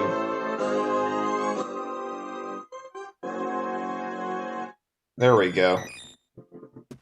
Okay, time to drop a little bit of spoilers. I know some people aren't gonna like it, but I mean, it's been near 10 years, not quite there. We got a little bit longer before that happens, but we haven't seen Pikmin 4 yet, and people have had chances to play Pikmin 3. I don't know how, but they managed to make, like, the scariest fucking enemy in Pikmin 2 even worse in Pikmin 3. Like, the Water Wraith was legit creepy as fuck, and the thing of it falling out of the sky and onto the cave and, like, wreaking havoc was, like, kind of terrifying when it happens the first time. It even still scares me a little bit every now and then when it happens. It comes out all of a sudden and it's, like, catches your instincts off guard. Going back to that fucking dungeon is just fucking nerve-wracking. I remember that shit very well. If you don't get away, it fucking runs over all your Pikmin. God, the Plasma Wraith, like, I don't know how they managed it. That thing is fucking weird. I don't like it. Fucking so similar to Water Wraith. It's the fact that it's basically indestructible, too, is, like, kind of scary. Like, you beat it in the end, but it doesn't really die. That was, like, a fucking really crazy, eye-opening moment at the end. Like, I think it's the first time in a Pikmin game where, instead of slaying the final boss, we just pissed it off. I don't think we've seen the end of Pikmin, obviously. I think Pikmin 4 is gonna happen. Something tells me we're going to see that thing back in the next Pikmin game as well. I'm willing to wager that Plasm Wraith will be back. Also, the fact that it had, like, fucking all elemental attacks and shit like crushing and whatnot, it could kill Pikmin stupid easy. Trying to no-death that thing is a pain in the ass. Not very simplistic to fight. But, like, I've also tried, like, doing a 9-day run of the game, and I think I managed it. Like, the speedrun thing is not really speedruns. It's mostly just doing 1 day at a time at a segmented pace. So, yeah, segmented pace with, like, 1 day at a time, but that was, like, crazy to go through. I've never really speedrun or speedrun any games other than that one, and I'd like to do more. Trying to get through that night day, though, without fucking things up is not easy. I had tried that so many times before I finally slayed the final boss. That was, like, really, really difficult. Oh, man. Ugh. I kind of wish more games had, like, challenges to, like, encourage you to do different shit, like how some games have a speedrun mode. I wish Nintendo would add some extra features in their games. Maybe, like, if they consider that to be too much, they could have, like, guides on how to help get your game to go faster, where you could, like, finish what you're looking for when you're doing speedruns. That was, like, a good thing in Pikmin, also in any game that has, like, where there's challenges and you can compete for records. That's always fun to do.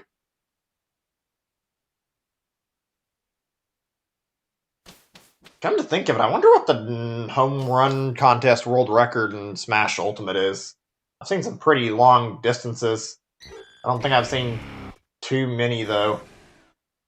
Also, the range the sandbag goes feels like significantly shorter in Ultimate. I don't know, maybe it's just me. It seems like it might be meant to be like a 2-player mode more than a 1-player mode, though. God damn it, Porygon? Well, that gets all these 4 off the screen, and then I can wait for another spawn to happen. Oh, I actually forgot about music again. Sorry, guys. I really am sorry about not putting up music too quickly. It'll never happen, but if I got a fucking like, legendary bird up in the sky that was shiny right now, I'd be freaking the fuck out. I would definitely stop the stream early if that happened, because that'd be so unlikely to happen. Let's see. I guess I'll do Portal music. I haven't listened to any Portal music in a while, actually. Yeah, let's do that. Portal. I'll do the one everybody knows. This again. Remember the name of it? I should be able to remember this. There it is. Yeah, I remember what I'm looking for now. Still Alive. That's one of the better songs in the soundtrack. I actually kind of missed that series. It's been a long time since the last entry, even though it was not super long ago, but it's been like probably like 5 or 6 years, maybe more. Portal 2 was great. That was like one of my favorite game experiences on PC, playing that game. I know there was like talk about Valve making a Portal VR. Actually, wouldn't have minded that, although I've heard that it's apparently made a lot of people motion sick during the testing, so they decided against it, and that's why they went with Half-Life, although they may have just wanted to make Half-Life anyway. Oh boy, I don't know if you guys can hear that. My cat's outside the door meowing at me. She probably just wants to come in and see me, but I also don't want her crawling on my keyboard. I know, kitty. She's upset that she can't come in. She's a good cat overall. I think my relationship with my cat's getting a little better again, too. She was avoiding me a few days ago for some reason, and now she seems to be not upset anymore and seems to be letting me get close to her. Let me pet her again, and she also follows me around, even though a lot of the time it's her attacking my feet, and it's like, stop, I don't want that happening. That's annoying.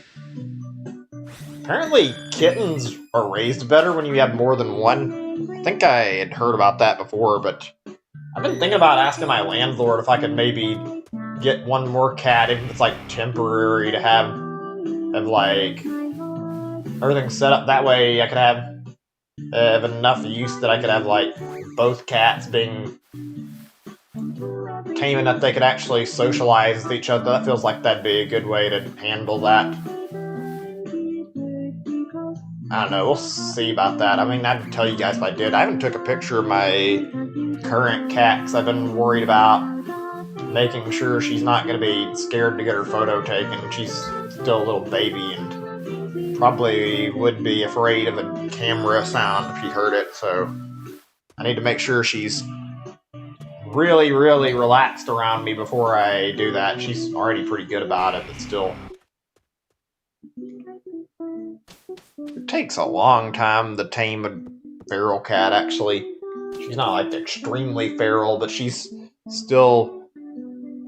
She's still got a little bit of wild in her. She's still not completely adjusted. Excuse me, goddamn it, my throat. Yeah, she shouldn't... She hasn't completely adjusted and living around people yet, so still have a lot of bonding to do with this cat.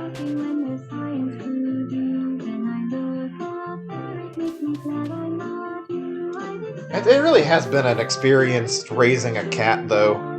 I honestly didn't think I would happen to be as happy having a cat around, but I'm really glad that I got that cat after things didn't work out, because this has been really nice. Also, geez, it's really annoying how long this takes to keep doing this, and I can continually go at it, and I doubt I'll see a shiny Abra before the day's over. I'm probably going to have to do this again tomorrow. I think I'm going to stop at the 4-hour mark. I was going to do 5, but considering I got my Kadabra, I don't see enough reason to. I think we're better off doing what we've got here, and then after we've got done with this, we can resume it tomorrow if I don't get it within 4 hours and just try to get Abra as well as Ghastly. So, I mean, we're going to keep trying to make it happen, though. But not anything will happen. It's up to the game. Let me get some more music.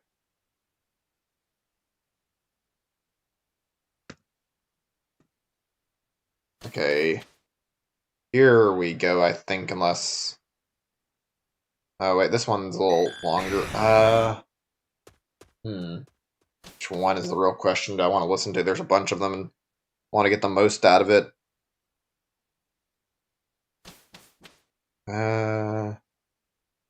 That's an interesting looking video. It kind of looked like it was a different thing and not like the thing it was in the game, but no, I think this is actually just the game's cutscene.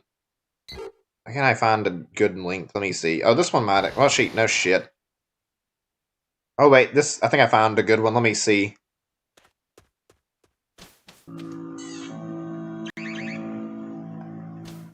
Is it good? We'll find out in a second. I don't know if this is the best version. I don't recall the whirring noises, but whatever. I'll ignore it. I'm not gonna get bothered by it, because this is really pretty. This really was a nice little catch to surprise people with at Portal 2's ending. Having this little turret opera. Really adorable. I think this, like, kind of leads a little bit of credence to, like, the whole GLaDOS is Shell's mom theory, like... It only makes sense why she would give her that kind of message if she was actually her mother. Even though she was kind of a psychopath in the end, like, tried to kill you several times.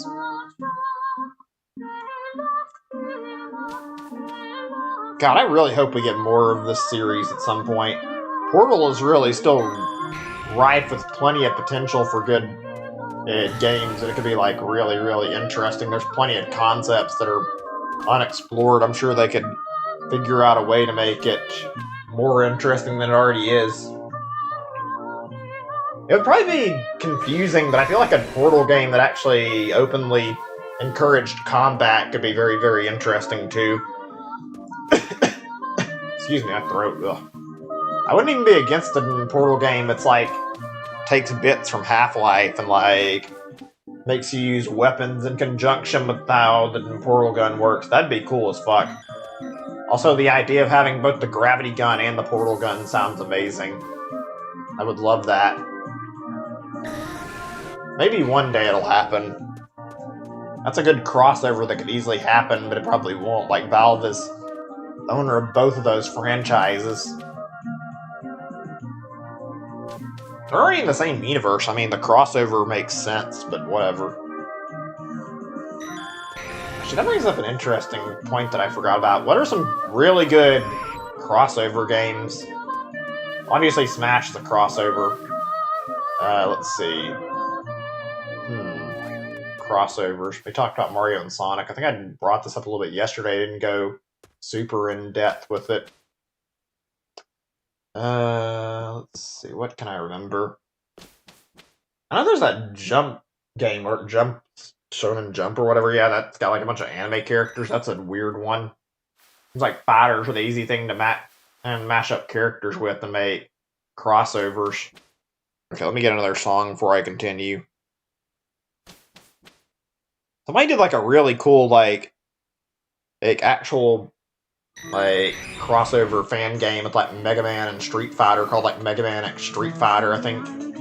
That was like really fun to play. I don't think I beat it because I got stuck on one part and ended up like not bothering to finish it, but Capcom like officially endorsed it, which was really, really nice. That was a long time ago. It was like, I think it was like the 20th anniversary of Mega Man. I'm not actually sure. Maybe it was longer than that.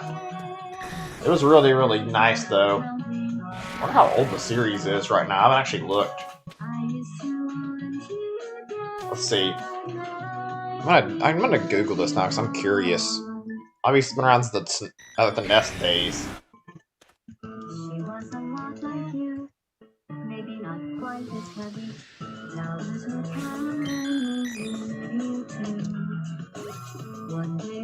Let me see. According to Google, it's 32 years. Goddamn. Maybe 33 at this point. Let me see. Wait, this doesn't sound right either, though. Hold on a second. Unless 10, 97, 10, up to 2000. Okay, yeah, it says 32 or something like that. It's like I thought that was going to be like under the actual total by like 10. I didn't do a very good job adding it up in my head the first time.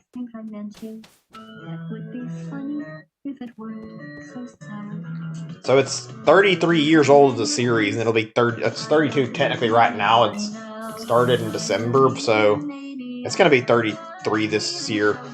Incredibly crazy how it's been so long the series has been around. It's not really gone too bad in quality. It's not been the best every time they made one, but I mean, Mega Man games are typically pretty good. Meanwhile, Sonic and Pac-Man, like those are both in Smash as well, but like the legacy characters and those guys have not the best scenarios with their franchise. Pac-Man seems like it's turned into a spiral of like less than great games recently, and I didn't like the Pac-Man games that have been released like not so long ago. They've been kind of that I don't recall. There's one that's like really trashy looking that came out on Wii a long time ago.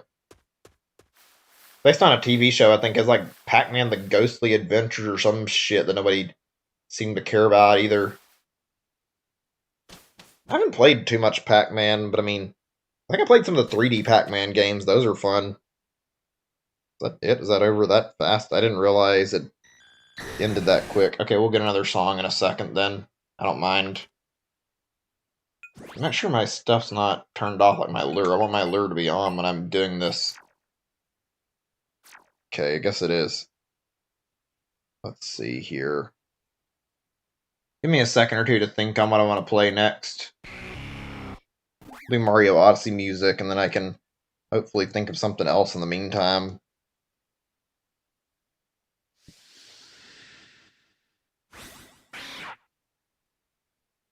Here we go.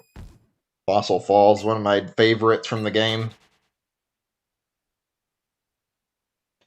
Oh, shit, man. I kind of wish we could get a modern sequel to, like, more of the older 3D Marios, as well as, like, this remaster thing, if it's actually coming, which I believe it probably will be, since all the people who are, like, saying this is a real thing. A lot of them are credible. Like, seeing in Galaxy 3 wouldn't be too bad. I actually wasn't interested in getting one at first, but it's been a long while since Galaxy happened, so I'd openly welcome a new Galaxy game. I'd like to see a Sunshine 2 where they refine on what Sunshine did and try to make it more polished and better. Sunshine was good outside of like some serious issues like blue coins, but overall a good game.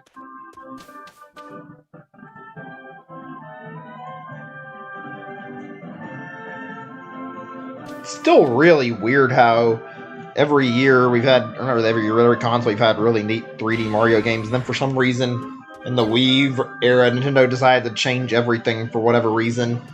Everybody wanted something cool and unique on the Wii for a new 3D Mario game, and then we got fucking 3D World instead, and it was not even close to what the original 3D Marios were. But hey, whatever.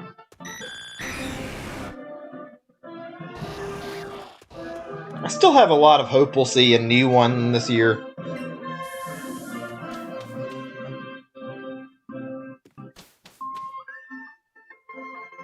You know, I kind of wonder, I've talked about it before, I really do wonder if we're going to see the end of, like, 2D Marios after Mario Maker 2. Maybe we're not, and maybe I'm just over-exaggerating, but I feel like we should have got a new one by now that's not Mario Maker. I wouldn't even be upset with Nintendo if they went full-on making 3D Marios as time goes on now instead of 2D. I mean, I'd be fine with 2D as long as it's better than New Super Mario Brothers, but God, I really do enjoy seeing 3D Mario games. There's something magical about them. Galaxy was like a fucking amazing first playthrough. I loved that game so much. Something about Galaxy 2, at least on the first playthrough, felt not as good. It wasn't bad, just I didn't enjoy it as much as I did the first one. And then eventually I came back and played it and had a good time with it. I guess it plays better if you don't play it right after you beat Galaxy 1. I don't know, it's hard to say why things didn't work out for me. But hey, whatever.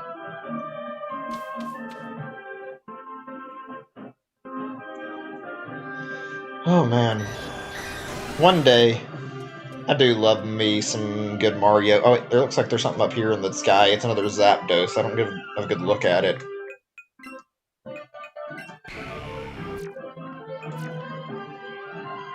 Nah, it's a plain Zapdos. Okay. Let's get off the Charizard then. One of these days, I really hope one of these shows up on my screen as a shiny. I'm not expecting it. I doubt it'll happen, but I would be very happy to have that happen to me. It's rare as fuck. Hey, whatever. I've seen people, like, talk about how to spawn them, and apparently the fastest way to do it might actually be, like, go and chain, like, a short combo, and then basically wait above, like, a Pokemon Center. There's, like, one particular location that's, like, apparently really good for this, but it takes fucking forever. You have to chain a bunch of Pokemon and then wait on it to pop up. I think somebody actually did, like, a fucking thing where they chained Zapdos to get a shiny Zapdos. That is, like, some incredibly crazy fucking determination to go through that just to get a shiny Zapdos. Like, I can never see myself doing that. There's something up in the sky again. Let me see what that is. I didn't think we'd see another one that quick, and it's just fucking normal Zapdos again. Can we stop getting Zapdos unless there's a shiny? That'd be nice if I could stop being forced to check every time and it's just like a normal Zapdos. That's not great. But hey, whatever. Let's put some other music on. I see something I'll listen to that'll be fun to listen to right now. There we go.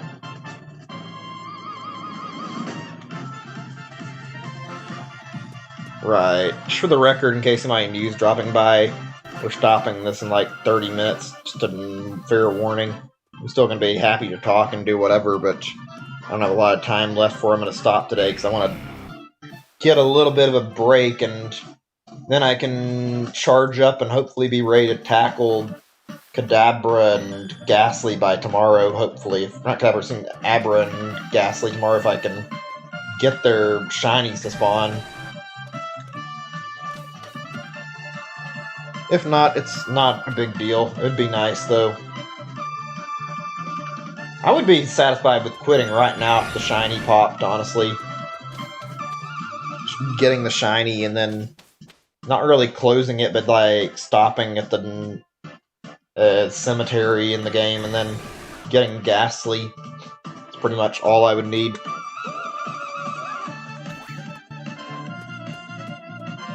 I guess on the bright side, we're getting more Abra spawns. Also, I don't get the legendary spawns at all. They are, like, rare, but, like, sometimes I'll get, like, 2 to 3 in, like, a span of no time at all, like I did earlier with that Zapdos. Then a second Zapdos popped up, and it did not take much time for that Zapdos to fucking appear again. Maybe one of these days we'll see one. Or Articuno or Moltres too, those would be nice. I swear I never see Moltres on this guy when it happens. It's very rare. I think shiny Moltres would be the most exciting to bump into in the overworld. It's got that coloration, it's really nice looking compared to the other two. It doesn't look amazing, but it looks good enough to be different at least.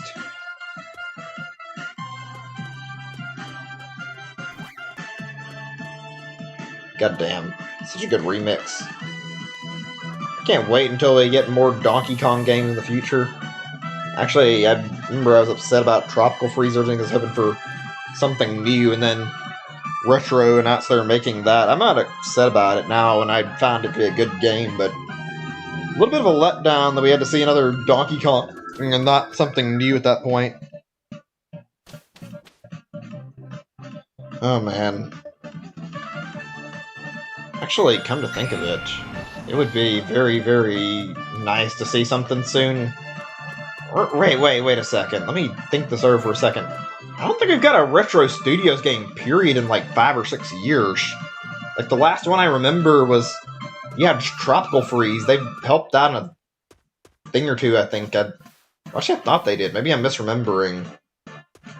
Like, I believe Reggie had a picture with something weird in it, but we never saw what the hell that was supposed to be. And they just went silent until now, where now they're working on Metroid Prime 4. Hi there, welcome to the stream.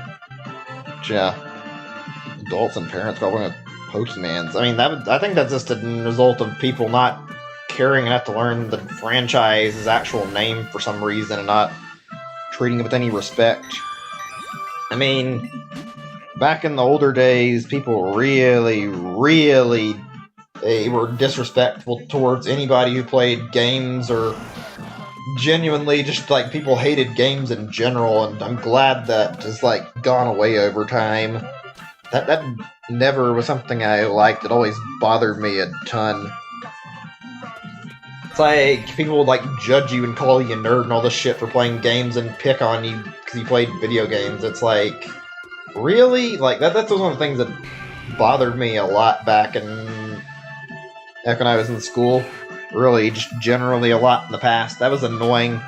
Now that gaming's like more widely accepted, it's nice that we can openly discuss games without getting fucking some dipshit deciding to be like, oh, you're a fucking retard for playing games, or some stupid shit like that. Cause I've literally had somebody try to say something like that to me before, and I walked off and ignored them. Somebody was trying to piss me off back when I was in college for a little bit.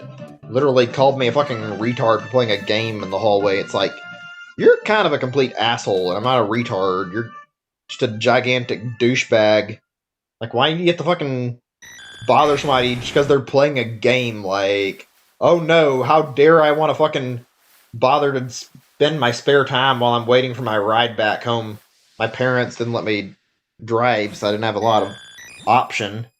Parents are way too strict on me and cause me more problems than anything.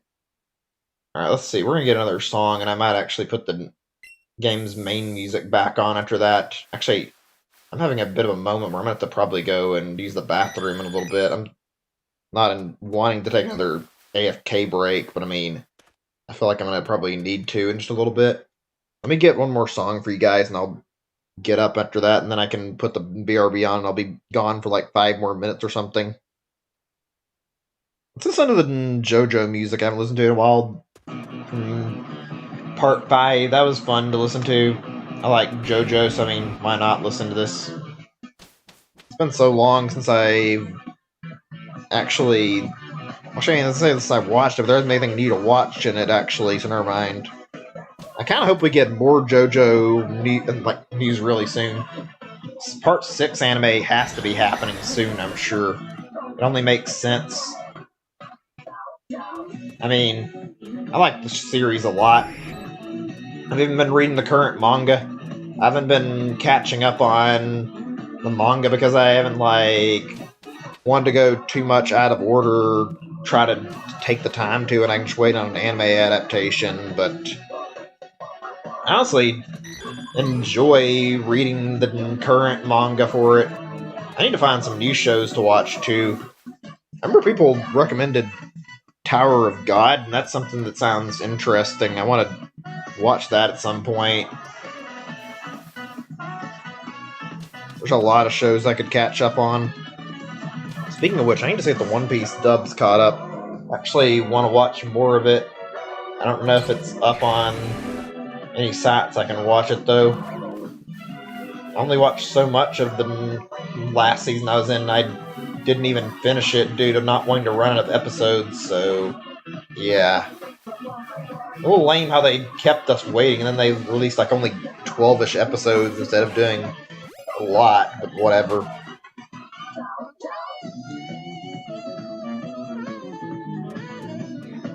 I'll turn this down just a tiny bit.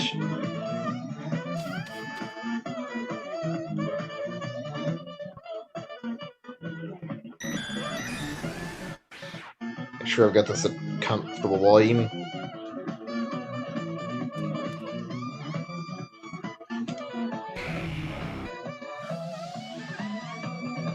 Okay, I hope that's good. I'm trying to get it just right, and I don't know if I'm going to get any better. I don't know if I actually lowered it much at all. I was trying, and I didn't think I got it perfect. Whatever, it's fine.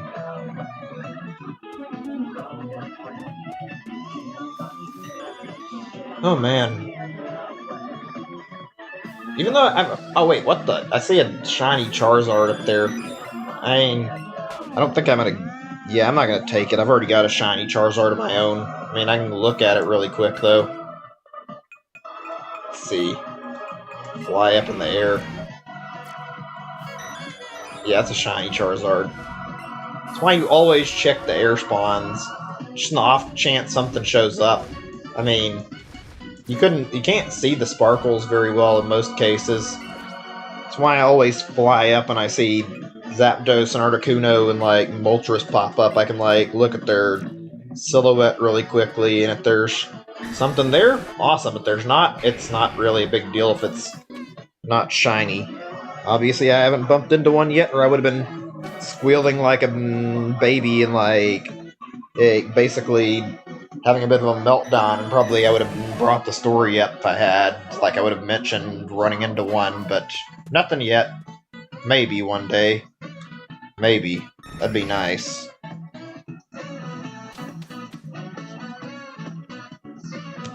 Oh, man. Oh, gosh. I'm gonna take an AFK after this, yeah.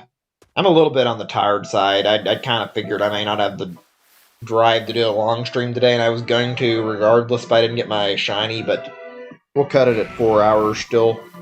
I think that's a reasonable amount of time to give.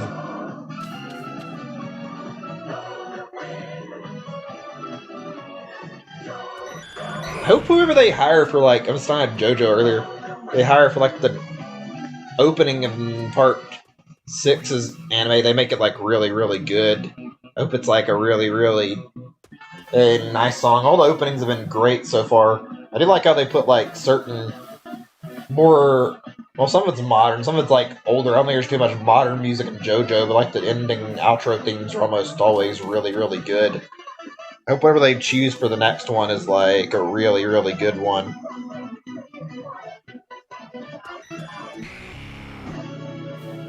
I mean, I guess we'll see. It'd be nice, though. Okay, where are we sitting at? 3:37 in terms of the time, like 3 hours and 37 minutes. Okay, yeah. I think I'm probably going to go ahead and pause it and then go use the bathroom really quick. Yeah, let's do that. I think in the last 5-ish minutes I'll put on two more songs. There we go. Now that we've done that. So I'm going to go ahead and save. I think I saved already, but just to be safe. This way, I still know I have my Kadabra, obviously, and also have my Abras chained. I'm not going to shut the game off because I don't want to fucking kill the chain, but I mean, I can stop relatively soon, at least. One more time before I go AFK. See if it'll spawn anything. Probably not. I've been trying for a long, long time.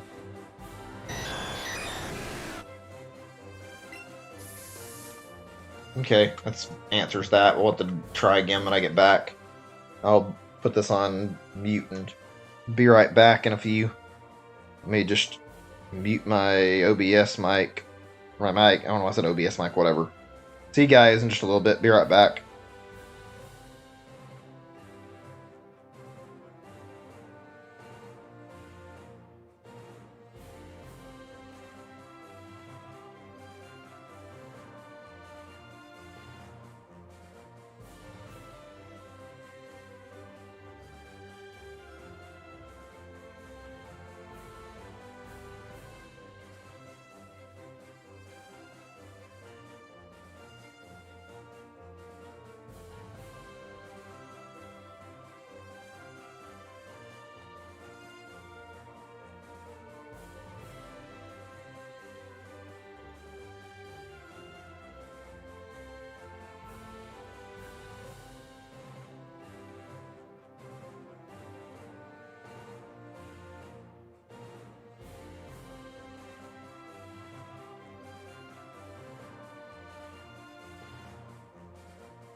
Alright, I'm back. Sorry about the wait.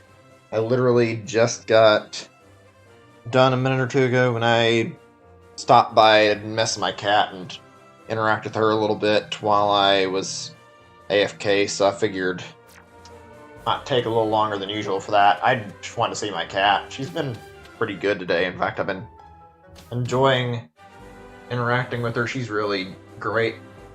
Sweet cat. I'm also starting to think that right now and my cat's not really scared of me again, thankfully. I don't know why she got scared of me in the first place, but she was kind of running from me, and now she's pretty much, she'll let me get close to her again, and I can pet her, and she'll be a gentle and purring. It really is a weird but nice experience seeing a cat that's been living outdoors around other cats and just wildlife, or it's not really like it's completely wildlife, but a cat that's living outdoors for its whole life and is feral, like seeing it tame like this little kitten too, and it's my kitten, and I'm hoping that she ends up enjoying being my pet cat. She's a good cat. It's funny, my brother's cat, like I said, that cat was a feral cat. It ended up turning out to be one of the nicest cats I've ever had. Having one of the nicest I've ever been around. Oh my. Let's see. You know, there's something I thought about like a few days ago. It's not even a really big deal, but I remember like thinking like how many different animals haven't been discovered yet. There must be a lot, and I was thinking like, what if there's like a possibility there's like an actual area on Earth that we haven't discovered where dinosaurs are still alive? The idea of it sounds a little ridiculous, but we don't know where every animal is. I think the possibility is like still out there. I think I just talked about some of these topics, like there's a documentary on like the possibility of dragons being real, and that was interesting, even though it was like probably not based on anything, but it would be neat to see. I wonder how many areas in the world there are that are just left uncharted, probably from like being too dangerous to actually explore them. I'm sure there's quite a few. Oh man. What was I gonna say? Something else I was thinking of and I forgot. I had something around the tip of my tongue, and I am really bad about remembering shit. It was about something kind of important, and then it just slipped me my mind. Oh yeah, there was something regarding like some web stuff, like stock photos that I remember stumbling onto and like WikiHow shit, and I was going to talk about that, but we're nearly done with the stream, and I feel like I'd be better off just discussing this in the next stream, so we'll do that instead. Here's a quick question, just like out of curiosity. How many people here still play Tetris 99 or like any type of like battle royale game at all? It is weird seeing how Tetris took to the battle royale formula, and yet it works well and it feels nice to play. I've never really had any problems with Tetris 99. I've always enjoyed playing it quite a bit. It's a little stressful, but that doesn't mean anything.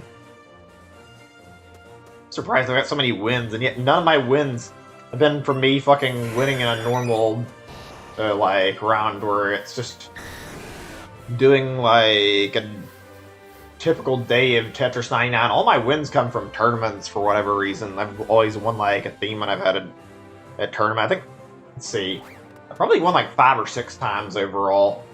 First one was, I think, in the Splatoon theme, maybe, unless I'm mistaken. I had a win in the Kirby theme as well. I don't know if I won a match at the Luigi's Mansion theme or not, but I did with Ring Fit that I still have on here as well. I still haven't checked that game out. I don't think I'm going to bother. I mean, it looks nice. I could probably use it, but like I said, I want to get into a gym eventually and do my stuff and not do it for fucking Ring Fit, for God's sake. I'm not going to really meet anybody if I don't, so I mean, I want to meet more people. That actually reminds me, I wonder if Nintendo's still going to be making like many more of these games that are like really gimmicky.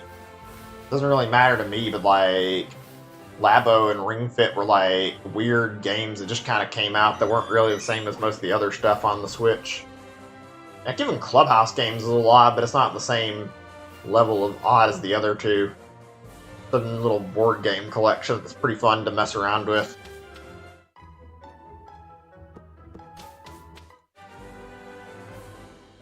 Ugh. Oh yeah, somebody mentioned there might be a possibility of... This is obviously just conjecture and them assuming, but like somebody suggests there might be a possibility of Mother 3 getting some release here, Mother 4 being a thing eventually, because like there's been a lot of media for the Mother series.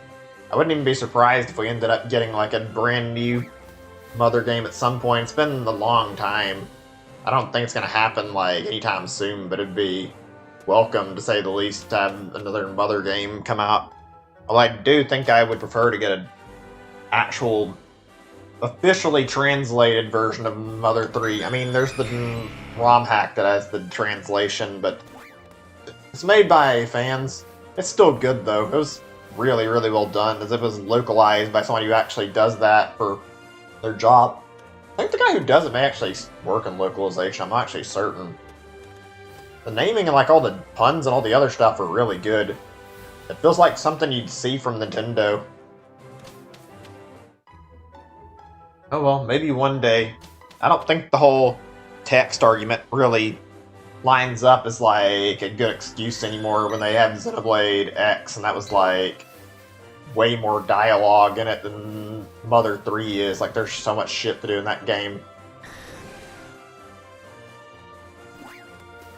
I actually have to wonder how long that takes. I know that's why some RPGs get like staggered releases between regions, other than like game devs not wanting to put it out faster after releasing it in Japan, but like it totally makes sense if they have to do like a large translation. It's a fucking RPG. You'd need like a little while to get the English version ready to actually release. Speaking of that, that reminds me about something on Dragon Quest I heard. I don't know if it's true, but I remember reading apparently that the Japanese version of Dragon Quest 11 didn't actually have like any voice acting, which that's the first I've heard of it. I don't know if that's actually true, but apparently they went all out and did voice acting for the American version. Like, I know there's voice acting in the American version, that's what I played, but that's actually kind of a shock, honestly. You wouldn't think they would do that just to release it in America. Hope they got a lot more people interested, and I got like my first taste of Dragon Quest with it, and it was honestly really good, and I enjoyed the whole time through it. Reminded me why I love RPGs so much, so yeah. I feel like eventually I might replay that, but it'll be in my own spare time. What a hell of a game that was. Oh, man.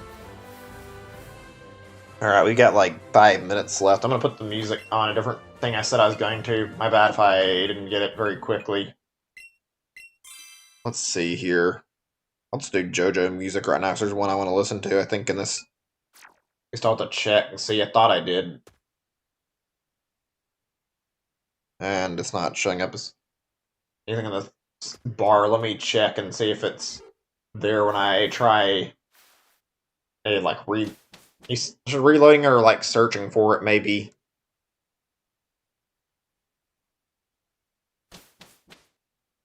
Oh wait, I remember. I'm fighting gold, yeah. Found it. Let's see if this is the Japanese version. I know they do English versions of the songs, but I don't care about those too much.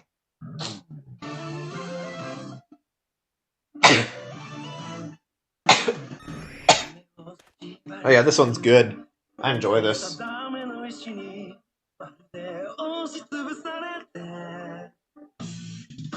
actually have to rewatch this eventually. This is like one of the best JoJo parts, in my opinion. Like, I enjoyed Part 5 so much. I didn't actually think I would click with it as much as I did. Might actually be a good rewatch.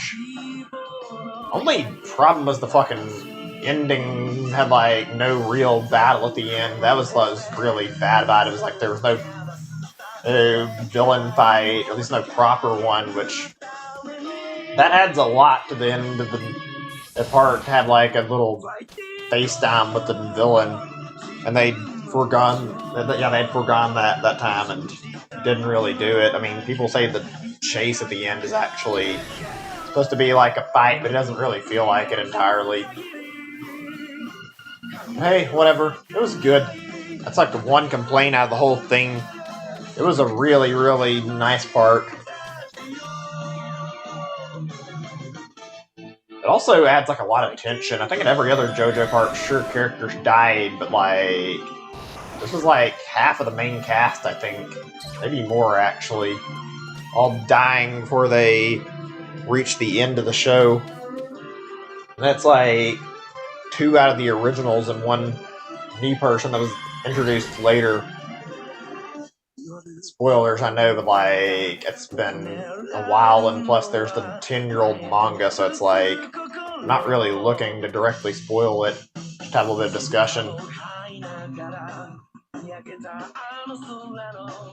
Apparently there's a JoJo who like battle royale game. I've said I don't know if I want to play any of those, but I'm gonna actually check that out one day if I can find out there's a version that has some English in it, like understand it a little better. I wouldn't mind like seeing what it plays like. I probably wouldn't end up doing like mini sessions of it, but the idea of a fucking battle royale that has JoJo's fans is actually funny to me. Oh shit, I guess we're not getting a second shiny today, and that's okay, but it's a little bit on the disappointing side, but that's alright. Stopping in about 2 to 3 minutes, probably. On the bright side, though, if I get Abra tomorrow relatively quick, or even if I don't, I mean, I can go after Ghastly, and hopefully it'll spawn relatively quickly.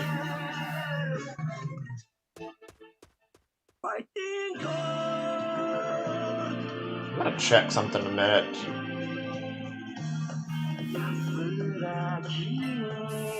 I don't think there were dex entries in my decks, and I'm sure you guys saw those for the shinies, but I also had an Abra that I evolved all the way into an Alakazam back, and I was playing this and originally got it, like I evolved it up, and so I don't have it anymore. I don't think I've got one currently. I was going to check my box to make certain, though. So many Abra, and yet so few shiny. Oh gosh, I am still nervous about the moment when it's going to happen. I have this creeping suspicion and worry that I'm going to end up fucking it up because of the fact Abra can teleport off. If it faces the wrong direction, I'm not careful when the shiny pops, it could very well just fucking teleport out in the blink of an eye, and I'd wasted like several hours. That would be actually devastating. This is why I didn't want to hunt 2 Abras. I've noticed when I looked up like Kadabra and Abra shiny hunting, it's mostly people hunting for Abra. I think it's because Abra spawns more, but good God, is Kadabra the much better and safer bet when it comes to like shiny hunting. And I need to get both from doing my shiny living decks, but I prefer the option to not have to worry about my target fucking running away from me before I can even touch it. Okay, let's do 2 more times of this. I don't think we're gonna get it today. I already got Kadabra. It's okay. Now that I've got a shiny Kadabra, that was like the biggest thing I was really concerned about, and if I can get a shiny Abra relatively soon, that'd be great, because I'm probably gonna keep trying until I can get that and Ghastly. I think Ghastly should be relatively easy. I don't even need a Ghastly. I could get a Haunter and it'd give me the same purpose because I want a Gengar, so all I have to do is go to the cemetery and then keep letting Ghastly spawn. One of them should eventually show up as a shiny. Knowing my luck, when I get to that point, I'll probably have to wait on fucking Chanseys instead, and then eventually get one. Okay, in here, and then we're gonna go out, and then there'll be one more time. Today's been alright, not great. My allergies are not bothering me. It sucked that yesterday's stream got cut short, but hey, whatever. And yeah, there's a bunch, but there's not been anything. Oh well. Oh man. Hope you guys enjoyed the stream at least. I've been enjoying hanging out and talking. It's been a nice little experience. Pretty soon, once I get this, we're going back to my other games, but I wanted this out of the way no matter what, and there's nothing. Okay, now that we check... Wait, hold on a second, let me look at the wings really quick. I think these are Spearow and Pidgeot. Not Spearow, but something like a Spearow or a Pidgeot. Yeah, that's what it was a Pidgeot up there. I thought I saw, like, extra wings, but it's just those two. Hoping maybe a legendary bird might potentially be up there. Alright, that's our stopping point.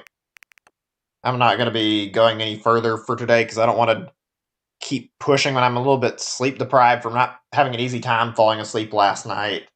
Plus, I got my big target out of the way. We'll be back on tomorrow, I think, unless something goes wrong, and we'll try to get Abra and Ghastly. Anyway, see you guys later, and thanks for watching. Hope you all have a great day or night. Bye, everyone. See you.